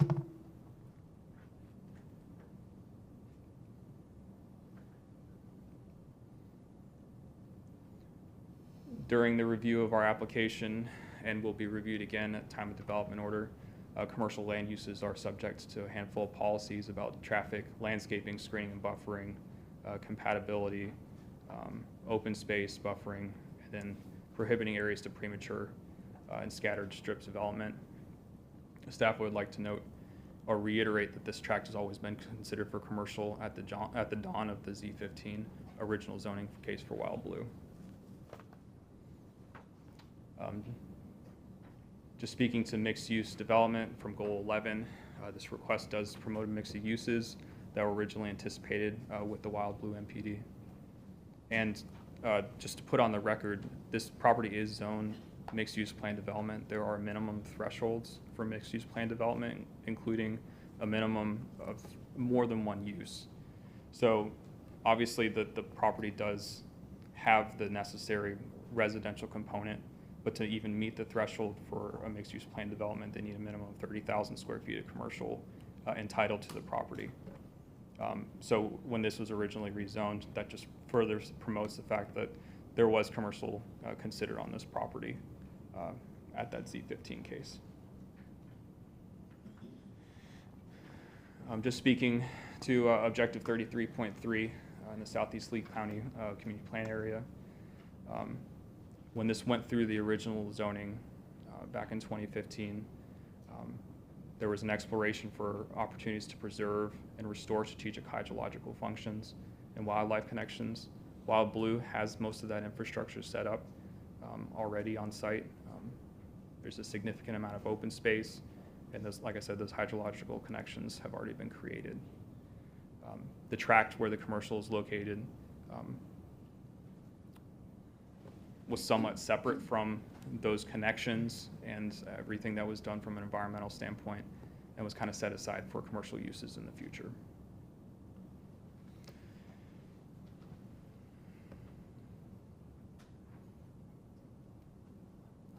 Just speaking to Goal 158 about diversifying the county's economy, there is a limited amount of commercial in this area. They're not increasing that commercial square footage that was already previously approved, but the site plan does not just contemplate the number of fuel pumps, it does contemplate buildings and orientations of buildings, and the proposed uses that they've included will facilitate an consistency with Goal 158. The applicants already talked about the deviations. We are generally in agreement with what's being proposed. The third deviation that was requested in the applicant's request was withdrawn. That was with the lake. At the time, they were intending to adjust the shoreline, and now they're not intending to do that, so that one was withdrawn. We already did speak about the hours of operation, the buffer deviation. I won't go back into detail on that unless you had questions. And we've already talked about the signalization condition. So with that, staff does recommend approval of this case as conditioned in attachment C, which is our conditions document. I'm here with any questions that you may have. Okay, I don't have any questions. I am ready to go to the public input portion of the hearing. I would ask that everyone keep their notebooks out so that you can keep track of the questions that are raised by members of the public and requests for further clarification on various issues.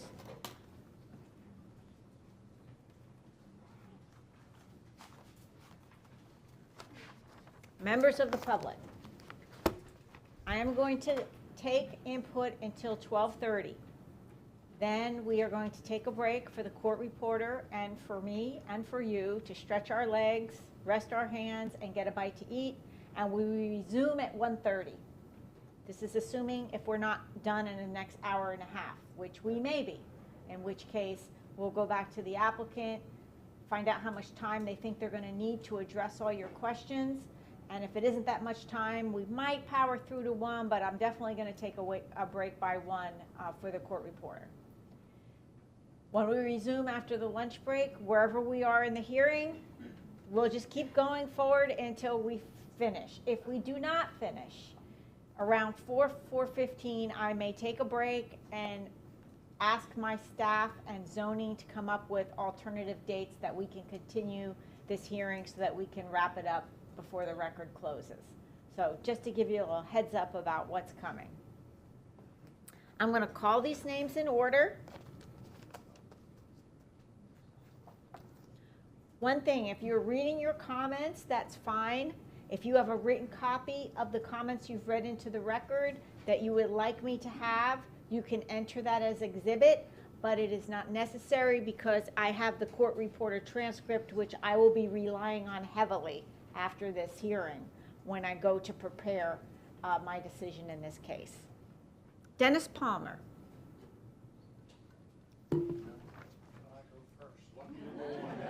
Oh. And the last shall be first.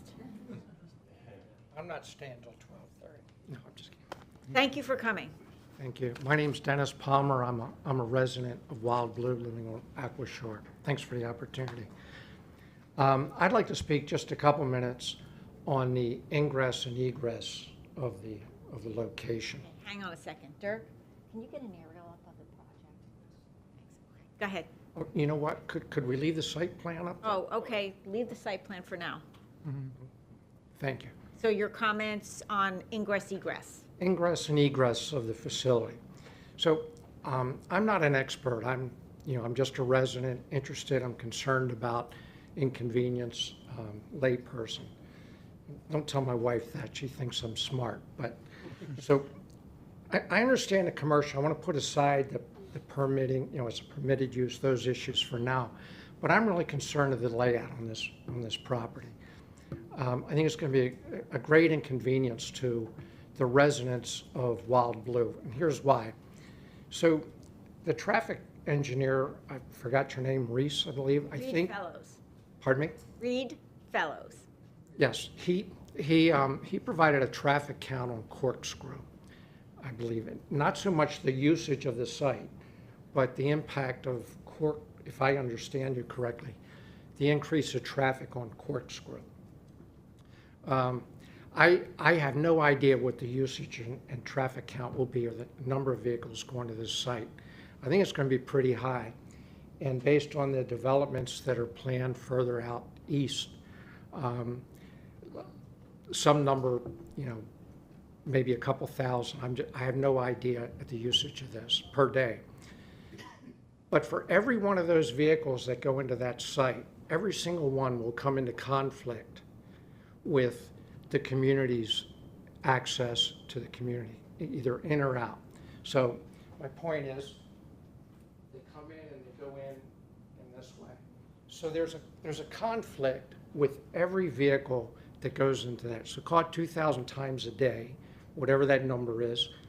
You have 2,000 conflicts, but not just 2,000. You have 4,000 because they exit. Now these are not only the people that are buying things at the store, getting gas. It's the service vehicles going in and out. So the other problem I have with this is this curb cut here is non-existent today. So that's the exit. I don't know what the distance is between that exit and where the stop line will be for the for Corkscrew, where cars come out to Corkscrew. So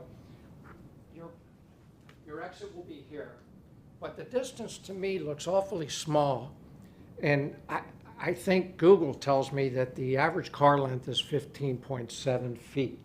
So allowing for spacing between each car, I don't see enough room for stacking of more than 2, maybe 3 cars coming out of that development. Okay, we'll have the applicant and staff evaluate the distance and give us more information on that.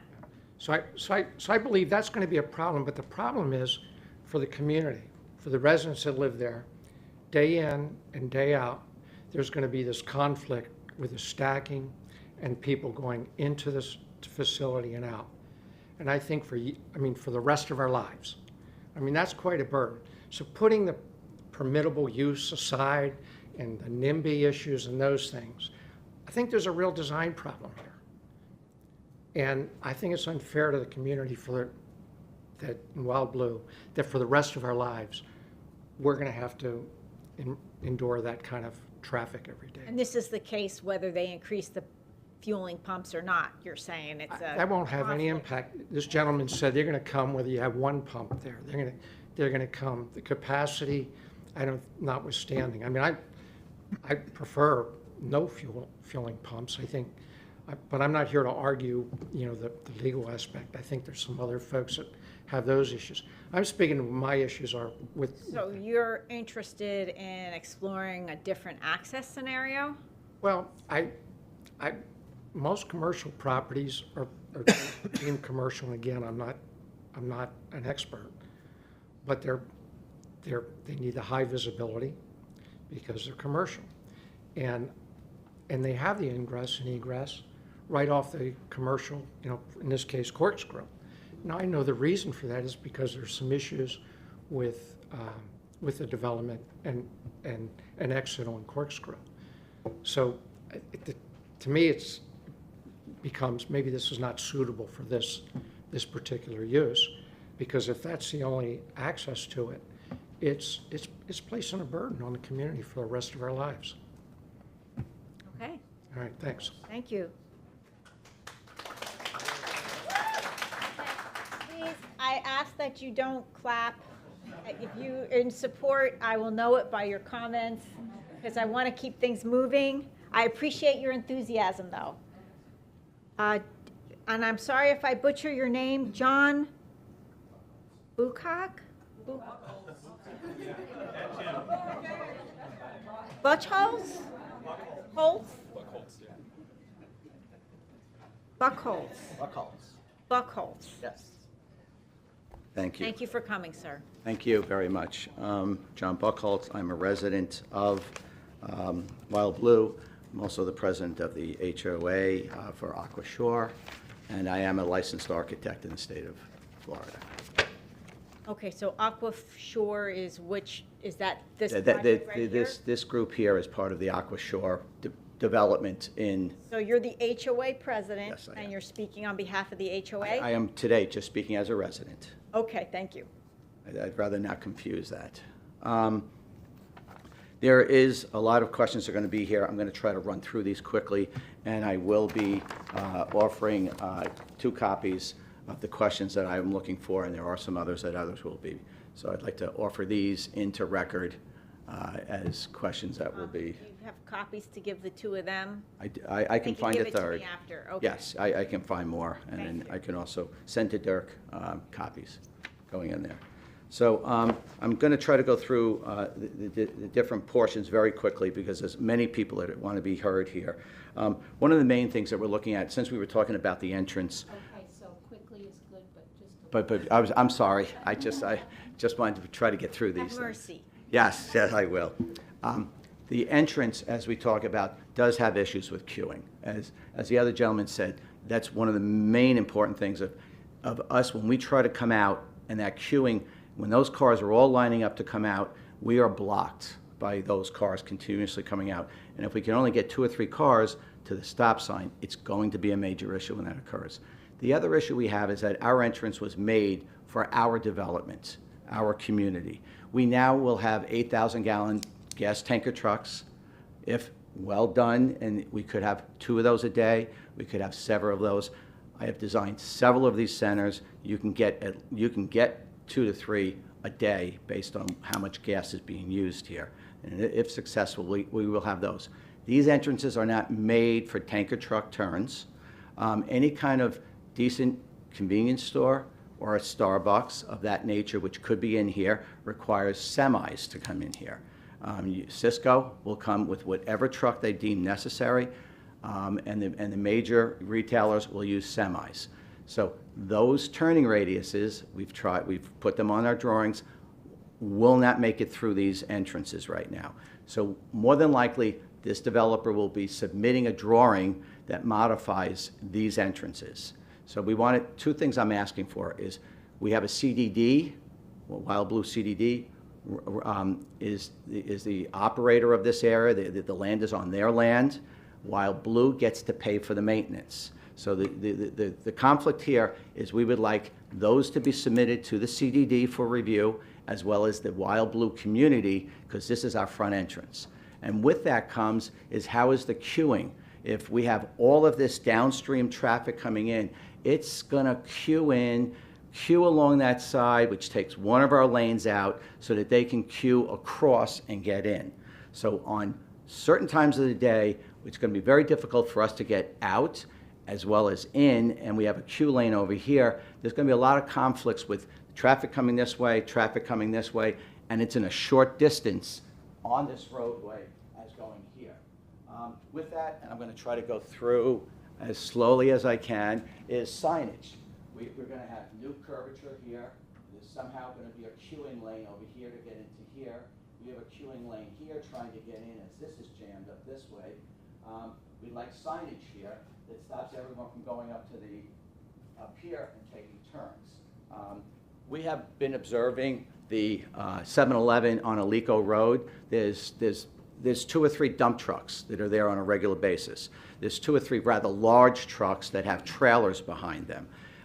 These things will be coming in at our front entrance significantly. The other thing that we're finding is that these trucks then park along the sides here because there's no place for these trucks, so they all align themselves in here because they want to go get a Coke, they want to go get a sandwich. So those trucks will jam that entire, this is a residential neighborhood, this is a rural site. And with all due respect, as what was said in those other locations, we did look up that specific location on the Winkler Road. It's a multifamily development behind it. There's a gas station, the gas station's there, there's a bank, there's a fast food restaurant, and there's shopping centers around it. Now there is residential behind it, but this is right in our front yard, and that's one of our main concerns. I hope I'm doing it. The other thing that I just wanted to go through is the pumps. We are also concerned that this brings in gasoline, oils. These trucks have hydraulic fluids and things. We haven't heard anything today as to when all of this drains, does it drain into that pond area back there? In other words, is it going out to the street? We'd like to make sure that the sanitary connections and and any kind of drainage for the site water and everything is not connected into our pipes that are here. Because there's several things I'd like to just quickly. If our pipes are here and you drag all of this in here, anything that's here can jam up we would like to make a stipulation that these are all new connectors outside of WildBlue. Okay, well, just to explain the site design, the site is going to drain into that retention pond. Yes, no, I'm saying so if we had sanitary waste coming this direction, we don't want it to clog our lines that are in our houses because they've done something that we can't control. Okay, we're going to get more information on that for you. So our concern. The other thing too is I also have done designs for car washes. Believe it or not, suds will jam up a sanitary line. Suds are a thing, you know, if that were a case, then you need sud tanks so that it's like a grease trap in a restaurant. You stop the grease from going out into the system. We would want suds tanks to do that.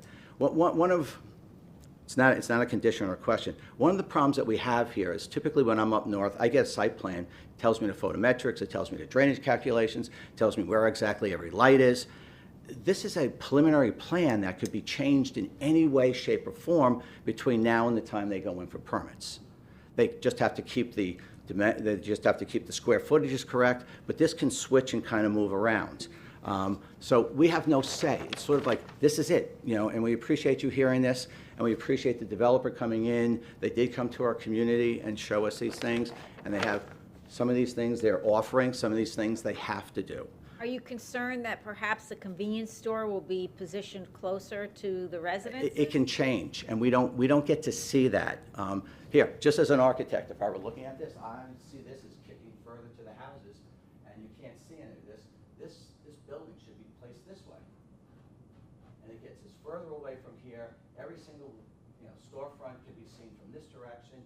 You tie this site into this section, and you stay away from the residents. This is just extending out this way. Listen, I'm not redesigned, but if I were doing this, I would want this to come this way and stay contained over this way. Yeah. And this building then really blocks it. There is some people that live here that there's a direct visual straight in here. This turning up starts to block that. And It's just a suggestion, but this is where our concerns are, is how we see this and how close this is. Because again, just so you understand, we have aquifers here. And the reason why this is not permitted up further is because here's where the aquifers start and they go upstream, and they don't want this attacking the aquifer, because they're all in Florida, they're all contained. So ours are here.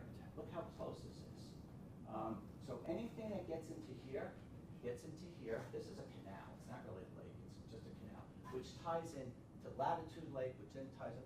WildBlue community is developed on several large lakes. We bought here because it's a lake community. So once those lakes get contaminated, we lose that property value, that ability to live here. So we are concerned that it's contained, this is all contained. If we were to have an 8,000-gallon truck by some chance it dumps fuel, it's going here. There's no containment, and then if it's not contained here, it goes here. Now we do have a wall, which I love the fact, and I thank them for putting that wall in there, because that will help the containment of the wall. But we also live in an area that the water table is 3 feet down below. It's amazing how you can just dig down and hit water immediately. That fuel gets down into that soil. It's just going straight into our system. That's the reason why we're having a problem with the additional pumps. That's the reason. This is a residential neighborhood. It's a rural road, and I get the understand for the need, but our lakes are primary. So everything we can do to reduce how much oil and gas comes into this site is very, very important to us. So the other thing we want to ask is, we have what I call an elegant but understated sign here. It's the signage for WildBlue, and we have Vegas across the streets, a waterfall that is Vegas style. So what's happening now is the black square that you had asked for is the signage area that is put in there, and it's typically pylon. So our request would be is that they have it here, which is right up against our road, and you can see our sign here. So you're driving down, and as you're coming down, they're going to put this sign perpendicular, which is what you do for a gas station sign. I do it all the time when we have the 7-Elevens.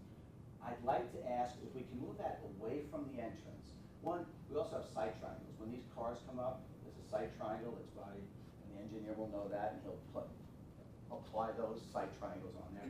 We'd like to ask for that signage to be moved down. On Alico Road, there's a 7-Eleven sign that's kind of lower. I believe it's about 14 or 15 feet high. We'd like signage like that, not an 18-foot high. We'd appreciate the lights in the site being lower. We'd appreciate that the sign. Just remember, we're going to see neon, red and green gas prices. Doesn't it have to be a monument sign? Oh, no, that's an Estero. That's Estero. Estero. Could we ask for Estero standards on this site? That would be, because we are really Estero. So what I'm hearing is that you would prefer to see that sign be a monument sign as opposed to a pylon sign? Yes. Because of the neighborhood it's in. It's not on Winkler Road where you've got signs for the shopping center across the street that's 350,000 square feet, or the movie theater that's there. It's more in line with what the road is. It's more in line with, because we're not arguing, we want the developer here. We want to support what he's doing here. It's the gas station that's the real problem here, that we want to ask those things. You know you already have a gas station. No, we don't. Absolutely. I completely get that. The additional pumps. It's really the additional pumps. And I don't want to go through the traffic, because again, just remember, we're not getting real numbers here today. It's a supposed development. It's you put in something like a Starbucks, and you want to see the traffic counts go up for Starbucks with a drive up, they go up significantly. If we get a great restaurant here, good for us, but you're going to get a tremendous amount of traffic with a good restaurant. Maybe a good Italian restaurant finally in Florida. So those are the kinds of things that we don't know, and it's always in our entrance. I don't know if the developer even approached Grandisa for this property here to bring an exit out only. Because it would be nice if we weren't coming out here, blocking our entrance. I'm sure the engineer is going to tell me that if we did an exit out this way only, it would avoid this interference. I just get a feeling We know this has to be 125 feet apart from each other, required by this. I just don't know what this distance is, but I'm sure that we could make it if it was coming out this way. And I don't know if they actually talked to this developer, because I can't see how this is so significant, but this could be, again, this could go back to certain lands that you can't touch, although Florida seems to make deals about a little land here and a little land there. That would save us our entrance, getting in and out of here. This is our main entrance. This is it. This is our gatehouse that sits right here. So we are using this all the time. This is our main entrance, you know, where our food is, and our restaurants are down here. The other is an exit on Alico Road. That's a back door. That's if you want to go to the airport, you want to go north, and you can get to some restaurants and things, but our Publix is down here and things. That's where we all come in and out, and that's the issue that we want to make clear. We talked about the kennels. That helps us in terms of those things. I do want to leave things for other people. Can we ask? All of these buildings are going to have rooftop RTUs, rooftop units. Can we ask for those rooftop units to be shielded? Can we ask for those rooftop units to be high efficiency and noise reduction? Can we ask for those? We don't want them to be seen from the front. Can we move those rooftop units closer away from the residents in some way? Some of those rooftop units make noise all night. Some of those make noise across the board. Rooftops. I just want to make sure I get to the main. The other thing as an ask, and we appreciate this here, this wall going here. Anyone that stops here or here can just get out and walk into our neighborhood.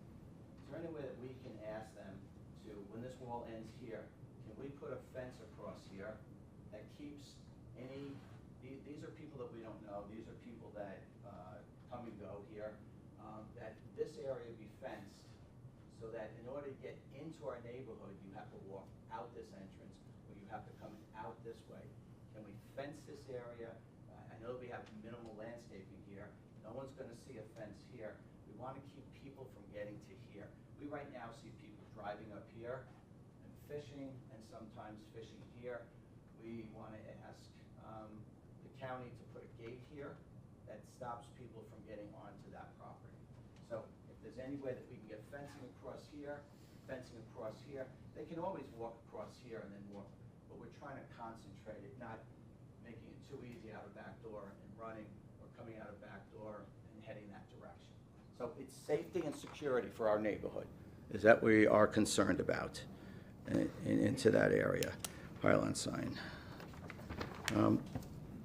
Without taking up everyone's time, I just wanted to get through those, and if I could, I have 2 copies.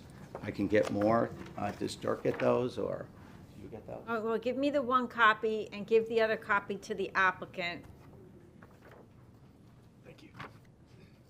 Okay. So those just put on record is the questions that I have tried to go through very quickly. There's a little bit more definition as to what I was asking, and we as a community have talked about these items, and otherwise I could stay up here for another 2 hours and get all of them out, but I think people would like to express their concerns and their considerations.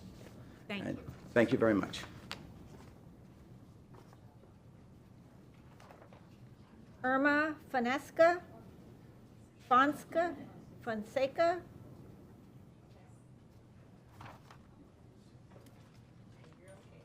Good morning, thank you for coming.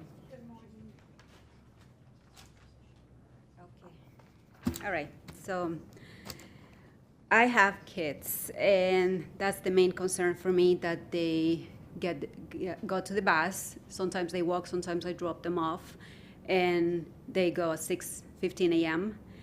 And if he wants to open it 24 hours, that means that a lot of cars are already gonna be there, and it's gonna interrupt and disturb the bus when it's coming. And also, my other daughter goes at 8:30. So many, if they're gonna accept the other entrance there, is gonna interfere with them. And the picture, of course, doesn't show, but there is kids usually sitting right in this area here, But if cars gonna be in and out, where they gonna be? Where they gonna go and sit now? So is that where the bus stop is? Yes. Yes, so that would be a huge problem. There is little kids, there is schoolers from 7 years old to, who know, high schoolers. So that's the main thing. Being 8 pumps right now to 18, it also increased the risk for toxic for the kids as well, because they're gonna be over there. It's everything for me. It's about the kids. The rest, they already said many things that it's my concern, but right now it's, like I said, that, and also... And that's really applicable regardless of whether today's request gets approved. Yeah. Because once that site is developed, there's going to be traffic going in and out. Right, right.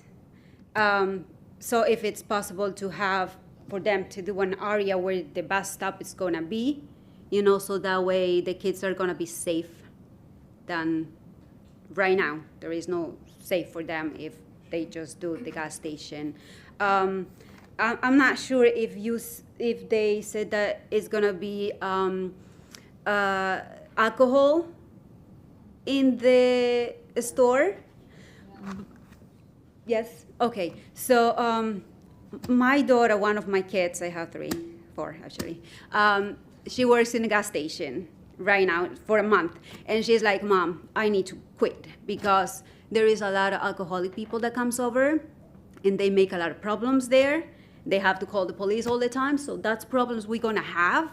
Silence of police coming every time because all these alcoholic people are going to have issues there. Right, but that use is already approved for the site. It is. So I can't say Okay. no convenience store. It's already approved. All right. So it's only the alcohol- gas pumps. The gas pumps only. So yes, it will be interrupt with my kids, all the toxics and the interest. Yes, it will be very, it will be inconvenience for them as well, for us. That's it, I guess. Thank you. Thank you. Julia Hu Lambert?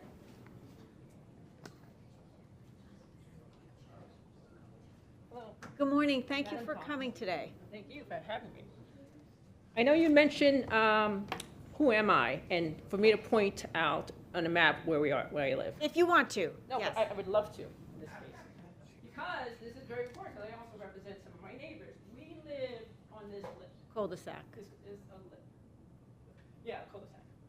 Better word for it. I live in this house. Where's it? This house. Yeah, this house. And I also speak for people here. Okay. So we are the legitimate people facing this motion, right? This is from our vested interest, who also lay people too. So, and I'm a lay person, so my speech I'm about to give you is from a lay person's point of view. A concerned resident who happens to live the closest, one of the closest to this property, commercial tract.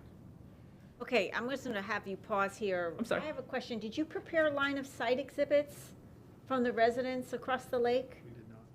Based on the buffers that you're presenting? No? Staff? We did not. No? Okay, great. And I would also like to say that this is for the record.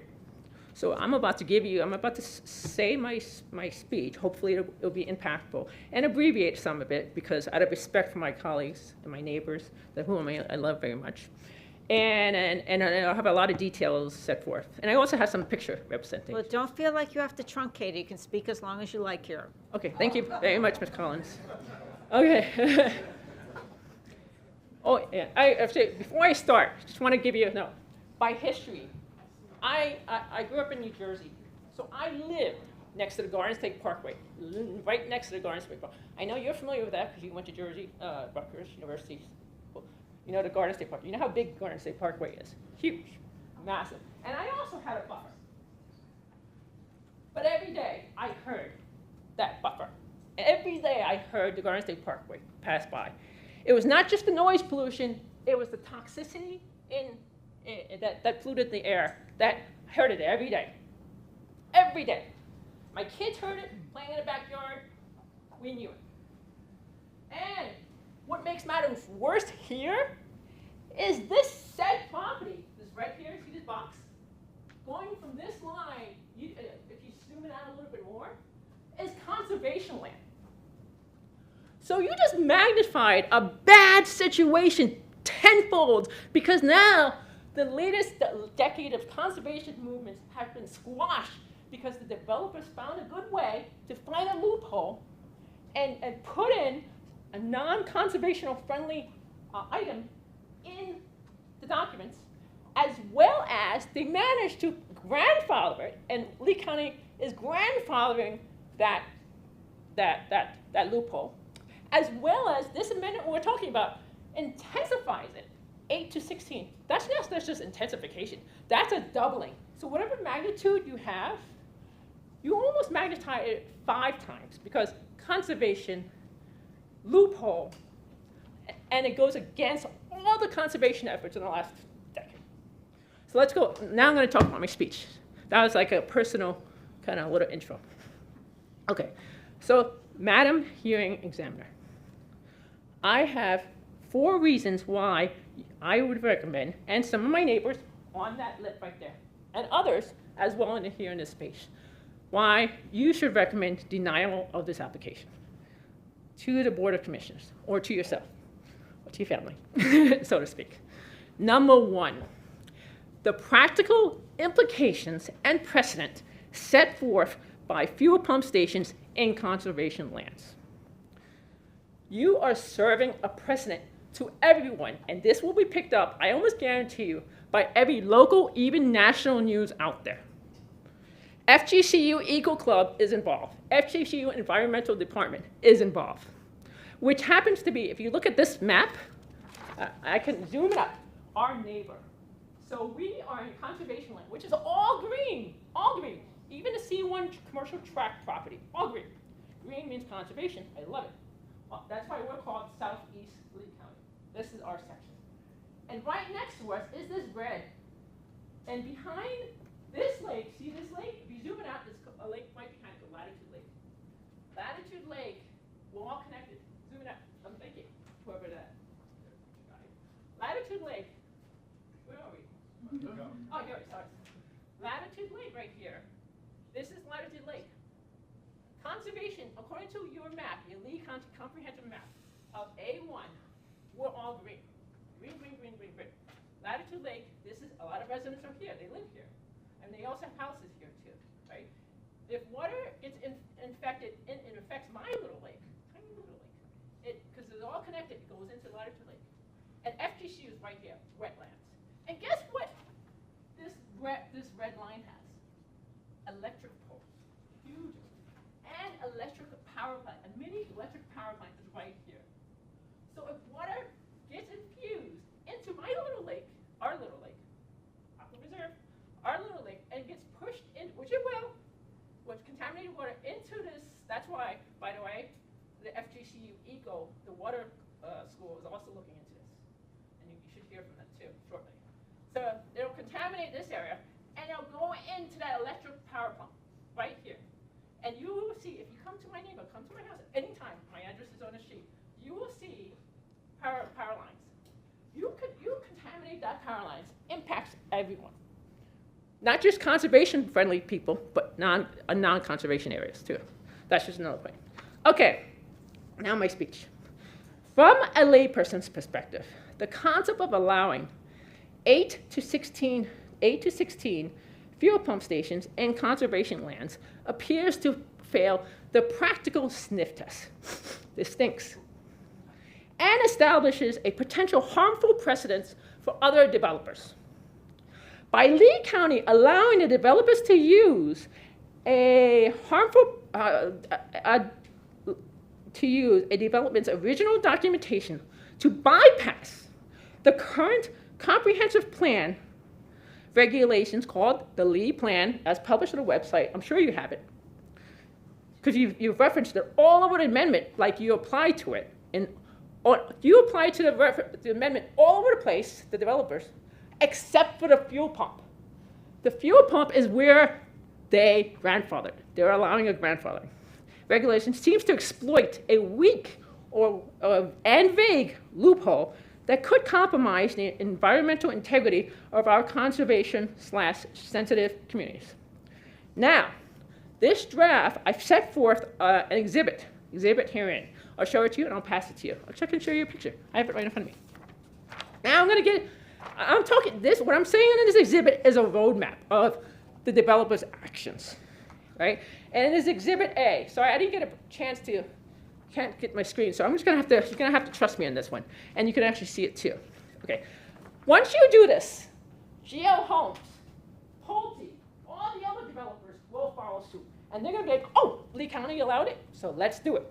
And all the other towns, Naples, neighbors, and so forth. Precedence is precedence. And our names, everyone in this room, will be forever stamped on this loophole that was allowed. So at the step 1, and this is a roadmap. So to make it easier on everyone, I'm going to lay out a 5-step roadmap of what this developer did. And I'm not saying anything bad about this developer because they're a for-profit entity. Everyone, this is America. We have to make money. That's why we have people like Lee County and us to try to say no. Right? So don't hate me too much, okay? So anyway, so step 1 on the roadmap. I'm going to summarize it and didn't give you the details. Step 1 is the original dock development. What they do, and I know this because I've seen this before in my experience with developers and bankers alike. I was a former banker. I've done this too, right? So I can see it. You have an original document for the original plan of WildBlue, which is called an environmental, I always, because it's such a long term, an environmental enhancement and preservation community. You have the theory, the concept, the big picture concept the developer wants to pitch to Lee County. Right? And you throw in everything in the kitchen sink. Everything, aggressive, non-aggressive, everything goes in, right? Lee County's like, okay, I like this, I don't like this, blah, blah, blah, blah, so they pare some back, da, da, da, da. But it's originally speaking, the original development's a 3,000-acre development, 3,000-acre plan. So this, what we're talking about, this little blip, called a little blip to me, or a commercial track, according to you, is in your amendment, you call it 9.11. It's ironic, 911, right there. I'm gonna call it the 911 track right there, right? So that blip gets like overlooked because it's a blip. You have 3,000 you're dealing with. So that's good. That's excellent. So what they did in 2015 is they took that huge kitchen sink document, right? And they said, okay, good. Negotiated a great deal with everyone, all my constituencies. And then they said, okay, let me zone this. Let me print this so no one can touch me. And then they put a 20-year lock on that document. 20 years. That's big. It's 2 decades. Okay, that's step 1, original doc. Lennar is concerned, the original developer is concerned with reputational risk. Like all reputation, sorry, I'm a New Yorker by heart, so I apologize. Start with step 1. Okay, step 1. Step 1, original deal doc, kitchen sink. That has been agreed. Has been agreed, signed, locked in 20 years. In that, you have a little blip here, and this is one example of a blip, but a 911 blip, commercial track. Step 2. The original developer knows that little blip can cause controversy because they just built this land, they just built this whole community with their name and this little blip in conservation land. And they managed to convince everyone that it's going to be copacetic. So they carved out that Z1 zone and sold it to a nonprofit entity for a below market price, $200,000, $220,000 to be exact, according to FloridaParcels.com. Right? Non-market. And it was a church. Everyone loves churches.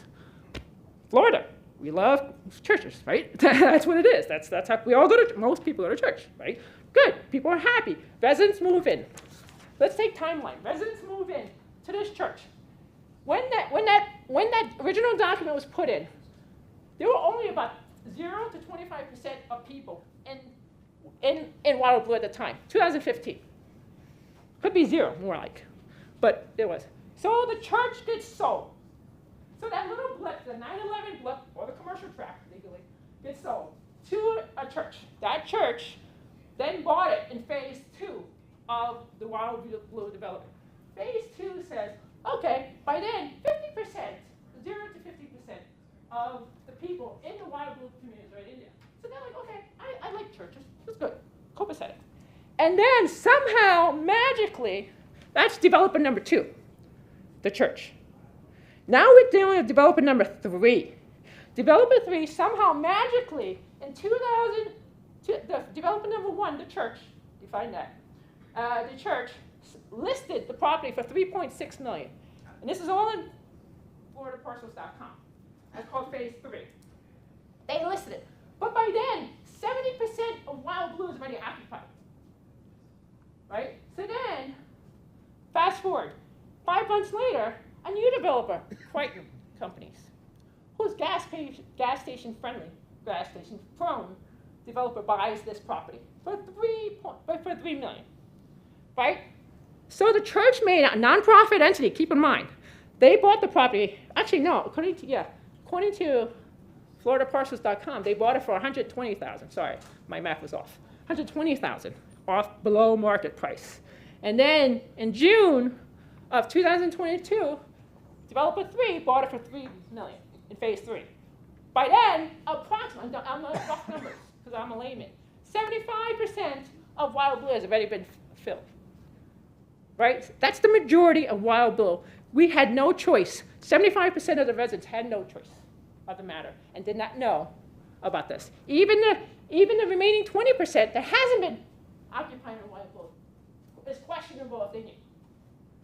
Right? So now fast forward to where we are now. We are right here dealing with an amendment was filed in May of this year saying, I want to amend this because you already approved this way back when developer number 1, original developer number 1 was put in. Original. 0, 0, 0. And then we had developer, 0, 1, the church. All right, let's go sequentially. 1, 2, 3. Crichton Partners has no standings. They're developer number 3 in that document. Okay. So once that happens, now they're like, oh, this is great. So here we are afterwards, this nonprofit entity waited until the majority of the homes in WildBlue was sold, and then sold it for a substantial profit, which, God bless them, because this is America, until a substantial profit to a questionable real estate, or normal, which is fine, real estate, gas station prone developer that, keep in mind, already has 3 other properties going up, other normal real estate properties in commercial, truly non-conservation land properties going on right now, as we speak, going on. All the gas stations, okay, maybe 2 of the 3, so the majority, right? So finally, so this is their plan. So once they do this, now, once they lease out all the properties to the majority fact, what they're gonna do is go to the bank and say, hey, cash me out. I want a long-term loan. I'm out at that point. Then they're gonna take that loan and sell it into the securitization or the financial market.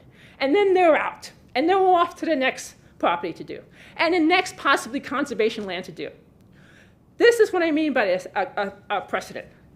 And keep in mind, as qualified and as stated by Mr. Daly, thank you very much, that he stated that all this development did not entail this. We can rewind all the beautiful compromising sustainability aspects that makes WildBlue EEPC wasn't and hasn't been contemplated in this little 9/11 track. So the developer in their amendment, I'm sure we've all read it in this room.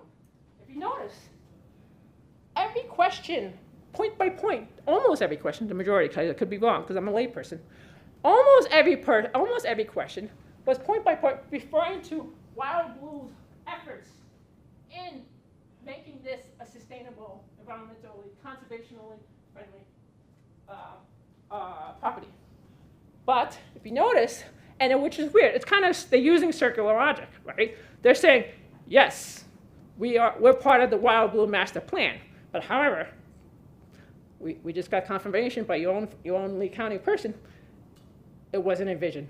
It wasn't their commercial real estate activities there, or the activities going forth is not envisioned. So I'm going to sum up point 1. By allowing such grandfathering or intensification for this amendment for a small parcel may set forth an adverse precedent for future developments, contradicting the preservation efforts invested in the Lee plan. All that effort that Lee County put into that comprehensive plan is now going to be flushed out the window.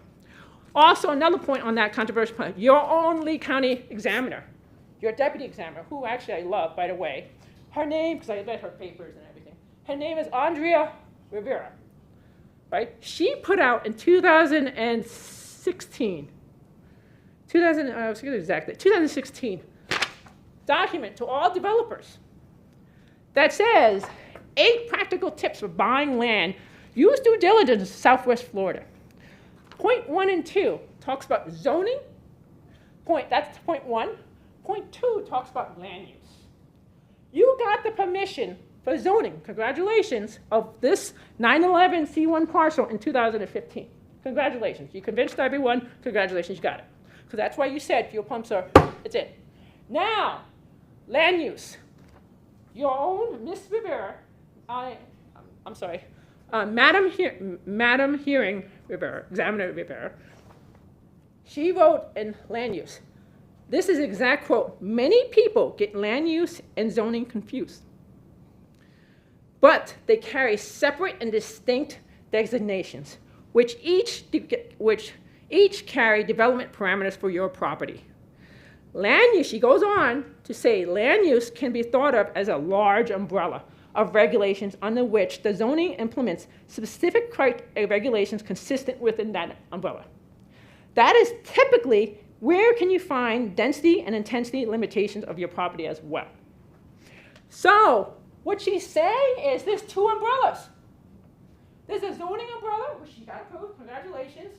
I'm sure Crichton Partners, they're giving each other high fives with that. Great job. Now, the other umbrella that they should reach, is called the land use umbrella, hurdle. And that land use umbrella is your comprehensive Lee plan, which is a legislative matter. Your zoning that you just got approved is judicial. So therefore, congratulations, but now you have another hurdle you need to find, and that's where we're here now. So when I hear done deal to me means you went through judicial and legislative. You've only done one step, 1 out of 2 steps. So now we're going into my point number 2 on my speech, which is going in for the record. Point number 2. Point number 2, so obviously a good compromise would be yes on the original plan, because you get to keep what you did, but no on the land use, because now you have to apply this comprehensive plan. Because you can't find a loophole for this one, because it's, and there's also other prominent Florida attorneys that feel the same way. 2 bifurcations of the force. I gave the analogy to a developer over there, Mr. G.L. Holmes. I said it's equivalent to buying a car. When you buy a car, you have a certain set of regulations, right? But can you take that car afterwards and ram it into someone's backyard, someone's home? No, it's illegal, right? And that's another set of regulations that you have to must live by. So that's what's happening right now. You're ramming in a car into someone's home, our conservationally friendly home, our EEPC. And you have the audacity to intensify it. I'm using the terms that you put in your amendment, intensification. To me, to the layperson, that's audacity. And to me, to make matters worse from an irony standpoint, it's the 9/11 thing that kills me. Okay, so now we're into number 2. The Lee plan. Let's talk about the Lee plan that was adopted officially, legislatively, in 2020 by the state of Florida in Tallahassee, Mr. DeSantis and company, right? The Lee plan. Your comprehensive plan, which was adopted, which is what I would think Madam Rivera was referring to. Your comprehensive plan, which was adopted by the ordinance and is the law in Lee County, singles out certain lands along Corkscrew Road at future land use policy 33.24, which, and I quote, provide a significant regional hydrological and wildlife connection, have the potential to improve, preserve, and restore regional surface and groundwater resources and indigenous wildlife habitats. As we heard from Mr. Dirt, he said this property was not done in accordance to that. That's why we're tagged as an EEPC. So all references on the amendment that you saw from our fellow developer, Crichton Partners and their lawyers, that reference that they followed those rules, they did not. Because they couldn't have. Because they bought it in 2000, they have no standing. They bought that land in 2022. 75% of WildBlue was already created. You can't just say magically, poof, I have a time machine. Okay, so now, the policy goes on to say, may be granted subject to specific conditions. The word may be granted. I'm going to repeat that, may. The permissive may, not the imperative will or shall. That's interesting, huh? Now we move forward to paragraph 4 of this exceptionally long and detailed policy, but a well-written policy because it outlines a lot of things in Lee County, everything in Lee County. Subparagraph 4 further limits the possibility of commercial development in this land use. Commercial uses may be approved as part of mixed-use plan development if, and this is the if, you may have forgotten this, if it's found consistent with all of the following. Then it says at paragraph E, interesting, E, this is the only carve-out that he has in his amendment. I wonder why. Commercial uses and maximum floor area is limited to neighborhood commercial as defined and must not include, and in capital letters, must not include, actually in the document it's not must, capital, so I'm just saying must not include any of the following uses. Auto parts stores, lawn and garden and supply stores, fuel pump stations, that's what we're talking about here, dry cleaners on-site, or any other use, that's the key word versus zoning, use, that is not compatible with protecting Southeast Lee County's environment. So even if we say no to this amendment, 10 years down the road, 5 years, I'm sorry, we have a lock period. So we have 10 years, the developers have 10 years to try to shove in auto parts stores and dry cleaners or on-site or any other use that's not compatible. They're 10 years. That's a big time, right? Sure, Geo Homes is right in there. Right in there. It's like, okay, great, I have 10 years. I'm going to buy the property. I'm going to put in the most aggressive, conservationally non-friendly item in there. I'm going to put it in. Okay, then fuel pump stations, which is what the applicant seeks, and is specifically prohibited. Not everywhere, but here and a few other places in the interest of environmental protection. I have read the application, and I don't see how the words "and must not include any of the following uses" can have any meaning other than that this is a prohibited use, along with a few others that the Board of County Commissioners have identified as inappropriate. These are the black letter words of your comprehensive plan. Point number 3. The third reason for denial is that this development, i.e. fuel tanks, is incompatible with conservation-related neighboring uses. Incompatibility, that's a familiar term people have heard, especially Lee County, I'm sure, at the board. That is the testimony that you will hear from neighbors. They will be speaking from their own knowledge and experience, and for that reason, their testimony is competent and substantial. Florida statutes, chapter 163.3164, subsection 9, states, one of the most frequently identified definitions in Florida statutory law, land use law, defines compatibility as compatibility. What compatibility means is compatibility means a condition in which land use or conditions can coexist in relative proximity to each other in a stable fashion over time, such that no use or condition is unduly negatively impacted directly or indirectly by another use or condition. This will negatively impact an existing neighborhood that was designed to be natural and unobtrusive with very low density, even our little subtle, humble, go back to that, a little subtle, humble, WildBlue sign is humble versus the GL sign, big, Vegas, as Mr. Buckholz would say, right? Unobtrusive, very low density and intensity of use. The applicant's intent is demonstrated by the size and the scale of the gas station which they propose. An intensification, or using their words exactly, a 9.11 intensification, their words from their amendment.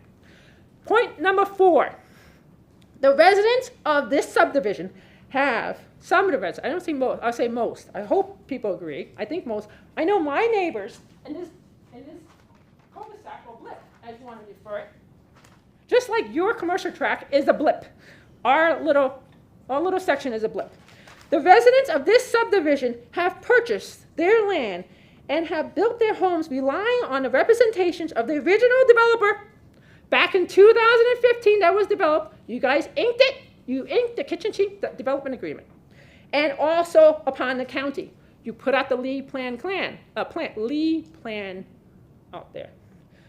That was published in 2020, that was adopted in 2020, and updated to your best ability in 2023, as of page 2.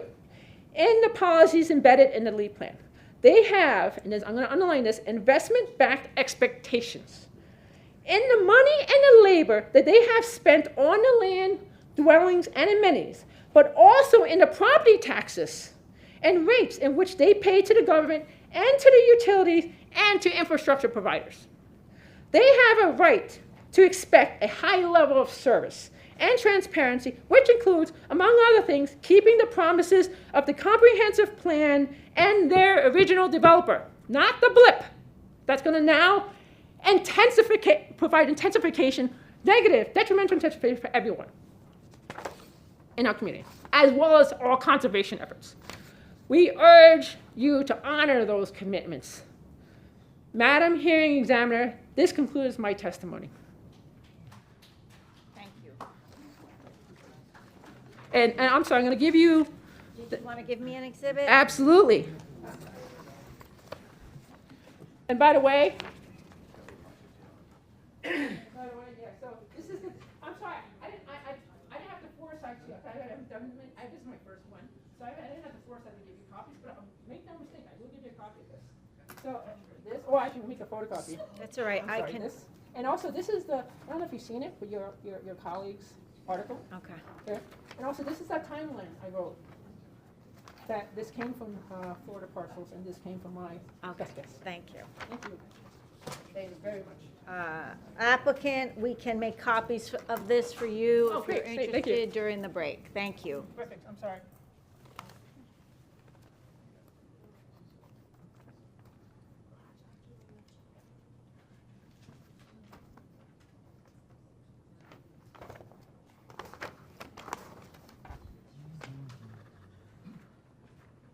Mark Taglieri.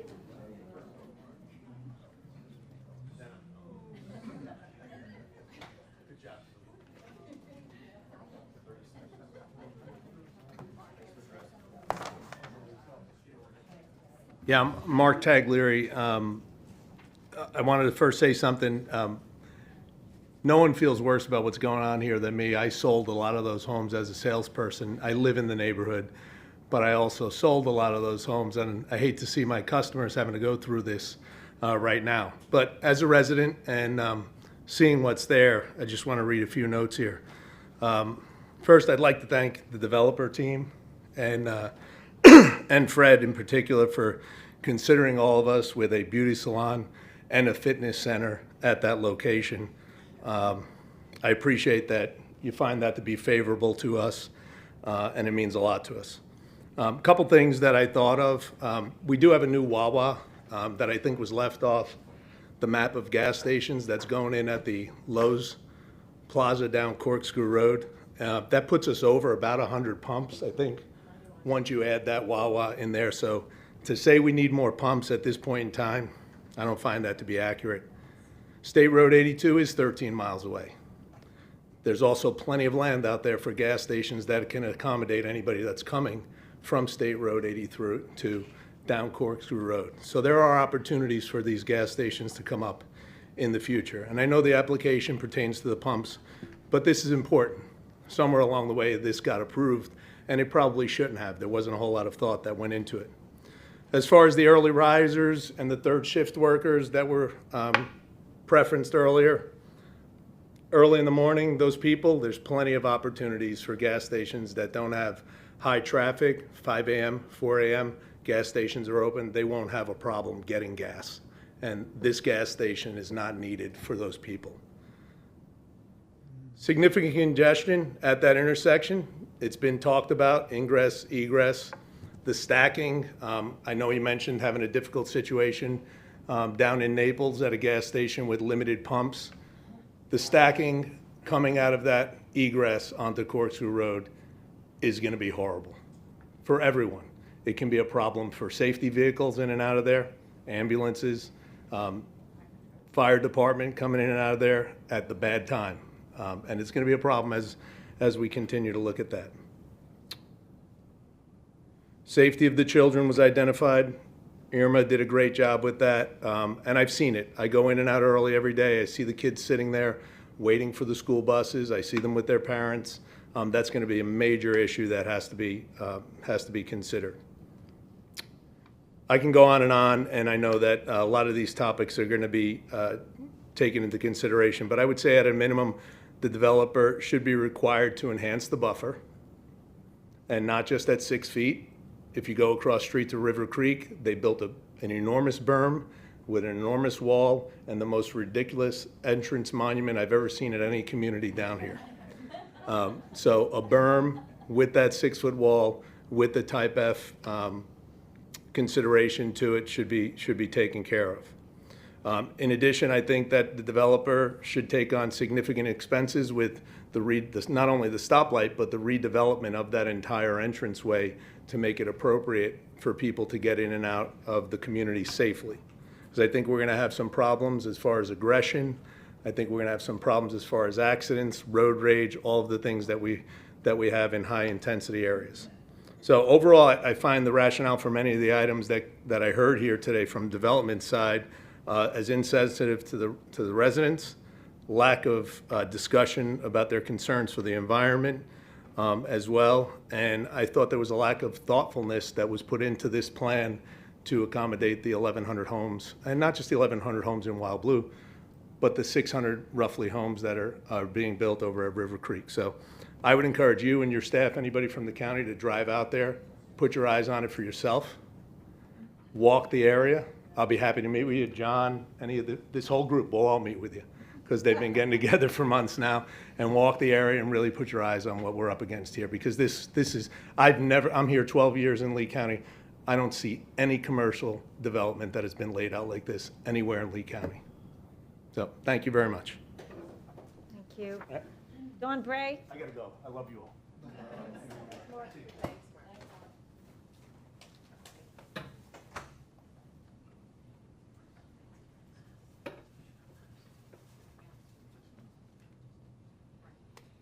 Hi, I'm Dawn Bray. I'm also a resident in WildBlue. I'm in the Aqua Shore community.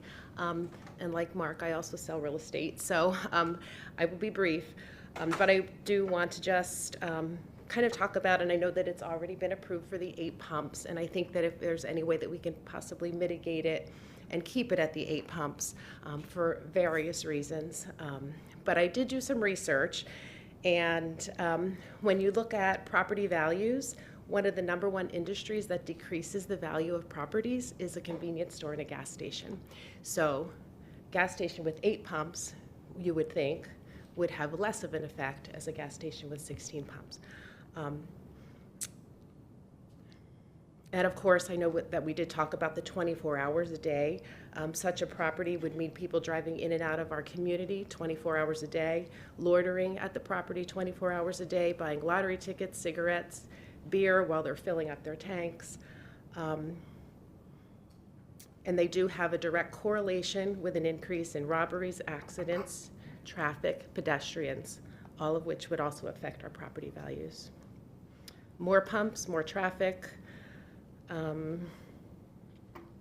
Again, the other consideration of entering and exiting through our WildBlue entrance. I think that potential new buyers would not be interested in purchasing in our community based upon, you know, some of this, the potential of the, sorry, my daughter's texting me, the potential of increased crime, traffic, all of that. But just to demonstrate the point, I would like to just ask the group here, when you purchased your property, how many of you were told that there was going to be a church? Okay. So if we go back, would you have purchased your property? By a show of hands, raise your hand if you would have purchased your property if you would have known that there was going to be an 8 or 16 pump gas station. And a car wash and all that, okay. So I think that that really kind of speaks for itself. None of us would be here. We've all been sort of thrown into this situation that we were not aware of. I realized that it was already approved when the church purchased, or it was already approved zoning for when the church purchased. So I guess my hope is that if we can mitigate it in whatever way, if we cannot be open 24 hours a day, if we can keep it to 8 pumps instead of 16, whatever you would be able to do to assist us as property owners and residents and our children in the community, all those considerations, that would be really appreciated. Thank you. Joseph Taylor.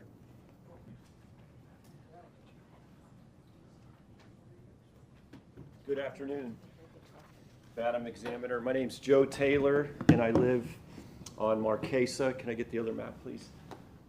Right up here, Marquesa Drive, and it's right in the preservation area. It's a beautiful view. I don't have a lake view. I couldn't afford it. So thank you for giving us time today. And I think what you're looking for is inconsistencies. Fred's map that he put up there was an inconsistency where he did not show the environmental protection area that we all live in. He didn't show the wildlife bridge. You know there's a wildlife bridge that goes under Corkscrew, okay? So that's important, right? Also, the 7-Eleven down there on Ben Hill Griffin has 4 pumps, only 4 pumps, 8 handles, okay? So I think having 16 pumps would be disastrous for us. And so I ask that you please do not approve that, okay? The reason being, a lot of construction vehicles are going up our road, right?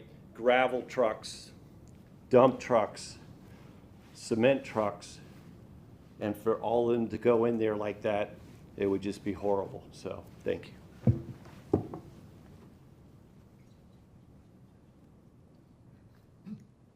Thank you, Mr. Taylor. Kathy Lowell.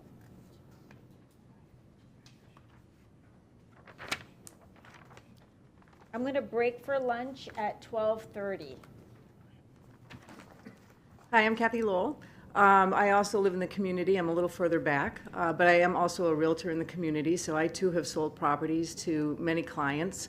I guess what I want to point out is, and it's already been said, Don did a nice job, Julia said a lot about it, but the order and the way that this happened, we as purchasers of our properties could never have understood that this could potentially be turned into a gas station. And the reason that happened, and I do due diligence when I work with my clients to try to help them figure out what types of things in the community might not be appealing to them when they purchase. If we went back and looked at the records, which I did, obviously we saw that it was going to be a church. We were all told that. When you look at the records and you say, okay, it's commercial, it wasn't clear to us that it could ever be gas pumps because that 2018, I can't remember exactly what it is, but it basically said gas pumps couldn't be put in the area. So we could look at that and understand that gas pumps couldn't be put in. And then we could look at whatever transpired in 2020. Yet another reason we didn't have to worry about gas pumps.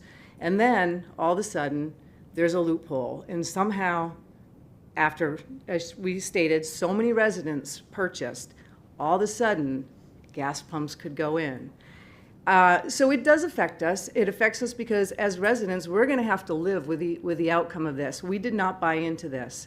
We're going to have what I've understood, and hope this is not to be the case, but what I've understood could be extra expenses that we did not buy into to be able to maintain that property that is now going to be used freely by developers who are going to make a significant amount of money. We're going to be forced into having our children at the bus stop, into waiting in lines. There is just absolutely no way that we are going to not be waiting at that light forever. It's already bad enough right now, and that doesn't even have that commercial property. Even getting in, which people didn't necessarily mention, but when you're getting in there, people have to take a left turn. You've got cars that are going to be blocking potentially that entrance because people are going to be so angry to try to get out that they're probably going to block the entrance. Then the left turn cars are not going to be able to turn in, and now we're going to have a backup on Corkscrew just trying to even get in that entrance. So I guess I know other people are going to talk about things that are going to be the impact. What I would ask of you is that we already didn't buy into this, and we don't want any more to be granted because we're already upset. Nobody wants to be here today. Nobody wants to spend hours becoming lawyers, looking through documentation. You said you have a team. You've spent a lot of time. You've had lawyers. You've had 4 years. We're just people who can't even understand this documentation. And yet we've tried, and we aren't getting it quite right, but we could never have figured all of this out. And we just feel that we've been duped as a community and as owners. So thank you for considering where we are. I appreciate it. Pause for a minute and take this as a teachable moment when it comes to purchasing property and relying on representations of realtors or what you think you see in the public records. Land that has zoning approvals on it, it's very easy to locate the document that grants the approvals and what uses are permitted by virtue of those zoning approvals. They're in the public records. If you can't find them readily, you can call the county, and before you purchase property in the future, you would see, or if in this case, you would have seen, if you had pulled the WildBlue overall approvals, you would have seen that this commercial property was approved as a commercial tract and all the uses that could potentially go on the property. And that remains in effect unless that document is then amended by the board to remove uses. So even if a perch, a church, or school, or some innocuous use purchased a part of that property, you cannot rely on that because any one of us can sell property anytime we decide. And apparently that's what happened in this case. Initially, a church stepped in and was buying either all 40 of these acres or a portion of it, and you were erroneously told that that was what was going to go in there. But nobody had a right to rely on that. The only thing you could rely on were the zoning approvals for WildBlue, which included this as a commercial property with all the uses that are on that zoning resolution, which included a convenience store with fuel pumps. So I'm very sorry if you had been misled, but that cannot influence my decision today as I view this request. I have to focus on all the things that I'm required to focus on in the Land Development Code in the Lee Plan. That's not to say that I don't hear your remarks regarding the request to intensify.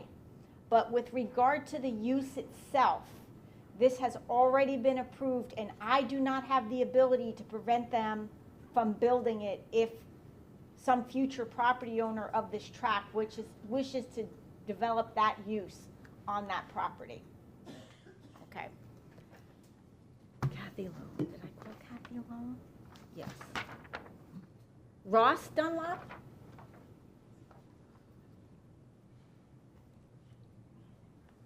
And he'll be followed by Simone Eccles, and then I will break for lunch, and we'll resume in 1 hour.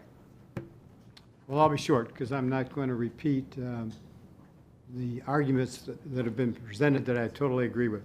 I live in the housing development very close to this on Latitude Lake. And my major concern, I guess, is I'm hoping you'll enforce the restriction on hours. The point is, my mother used to say nothing good happens after midnight, and I think that's true, okay? The uses that were described, trucks, people going to work at midnight.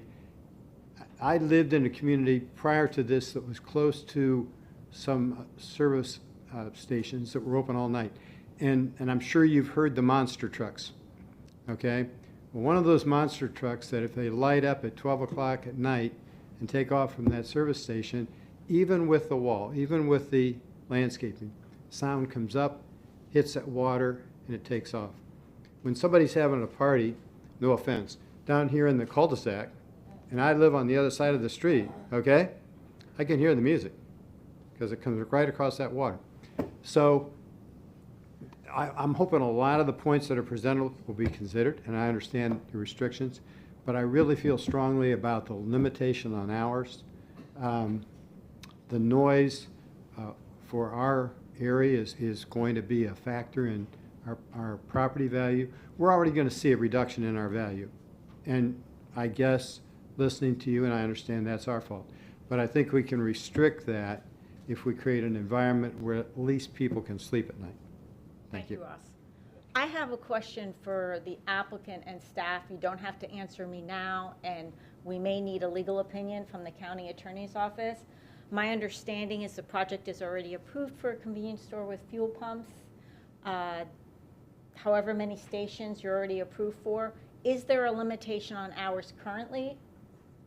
And if not, is it your understanding then that that use is automatically a 24-hour use as it's currently permitted? So you don't have to answer me now. I might want to see a legal opinion or analysis from the county attorney on that, or some testimony with regard to that, how these uses are regulated countywide. And if it is currently a 24-hour use, then my understanding is that the limitation on hours are limited to the intensification of the use. I just would like that clarified later when we circle back to when you're responding to everyone's questions.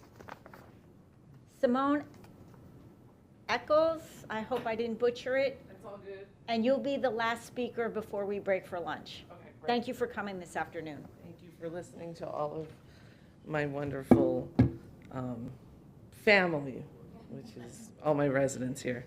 I also am opposed to the gas station, but I understand it's approved, but you'll just hear me out here. I've been seeing bears run through the grassland. I've seen our nation's protected bald eagles sitting in those trees. They dive down to eat prey from the land. That's going to become a parking lot and gas station and stores with bright lights shining in their eyes. And their food sources are going to be destroyed and displaced. A runoff from the car wash will be toxic to that wildlife and protected wildlife and the fish that we go fishing in our lakes. And, you know, right now, we can eat those fish from our lakes. It has been tested, and I guarantee you that toxicity will change that and hurt our wildlife and our residents. Surface spills and leaks and underground tank erosion will leak into our soil and waterways and add to our air pollution. I do watch our WildBlue children stand exactly at that spot at the entrance where the trucks and cars are going to be moving and passing through, like stand right there, like where the cars are going to be going. They would be running over these children as it stands now, endangering their lives from traffic and cars and, to be honest, unsavory people.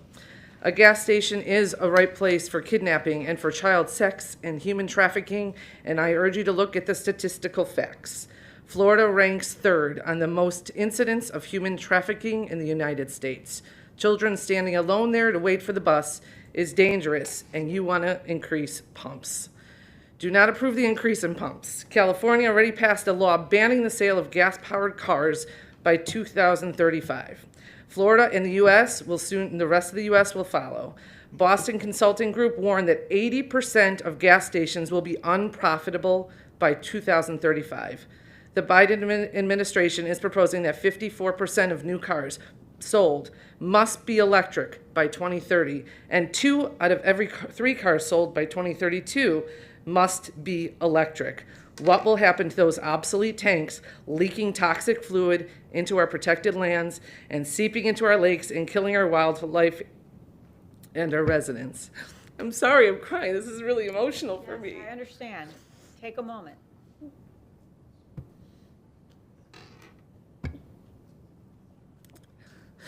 The developers here don't live in our community. They don't care.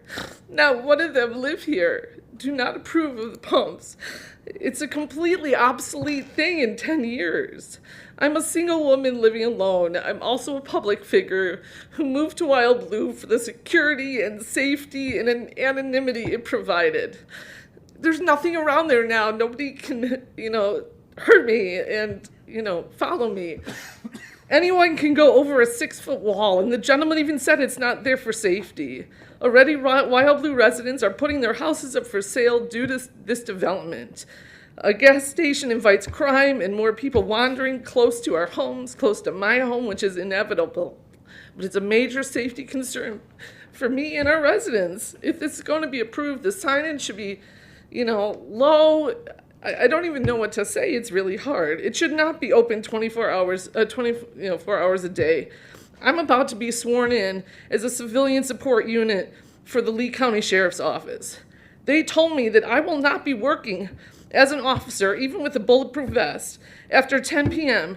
because violence and shootings and only bad things happen, the sheriff told me, during those overnight hours. You put this in my community. If Lee County Sheriff won't let me patrol Lee County and work past 10 p.m. to 5 a.m. due to violence, why is it less than 500 feet from the houses in my WildBlue community? I beg of you, don't approve the 24-hour convenience store at the entrance to my beautiful community. It's not improvement, it's hurting us. The one road I go out is Corkscrew, and I will have to compete with more traffic and pumps, and it's dangerous. So many accidents are there, and one of our residents almost lost her life at that intersection.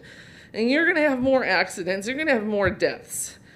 During the 3-hour lines, during the hurricanes, well, I can't get in and out of my community. It's a safety hazard, there's no space. They're gonna be blocking me from going out. It's just a safety hazard. I thank you for hearing me, and I'm sorry I cried. It's just hard for me it was just a bait and switch. It was told it was a church, and I was I'm Jewish. I was very happy to have a wonderful church, at the entrance, and it would be quiet. It would, now you're inviting things into my community, into my life, and into my safety. And I'm very opposed to this 24-hour thing. It's not okay. If I can't work as a community unit service officer after 10 p.m. because of my safety, wearing a bulletproof vest, don't put that in my community. It's right in my community. I appreciate it. Thank you. Thank you.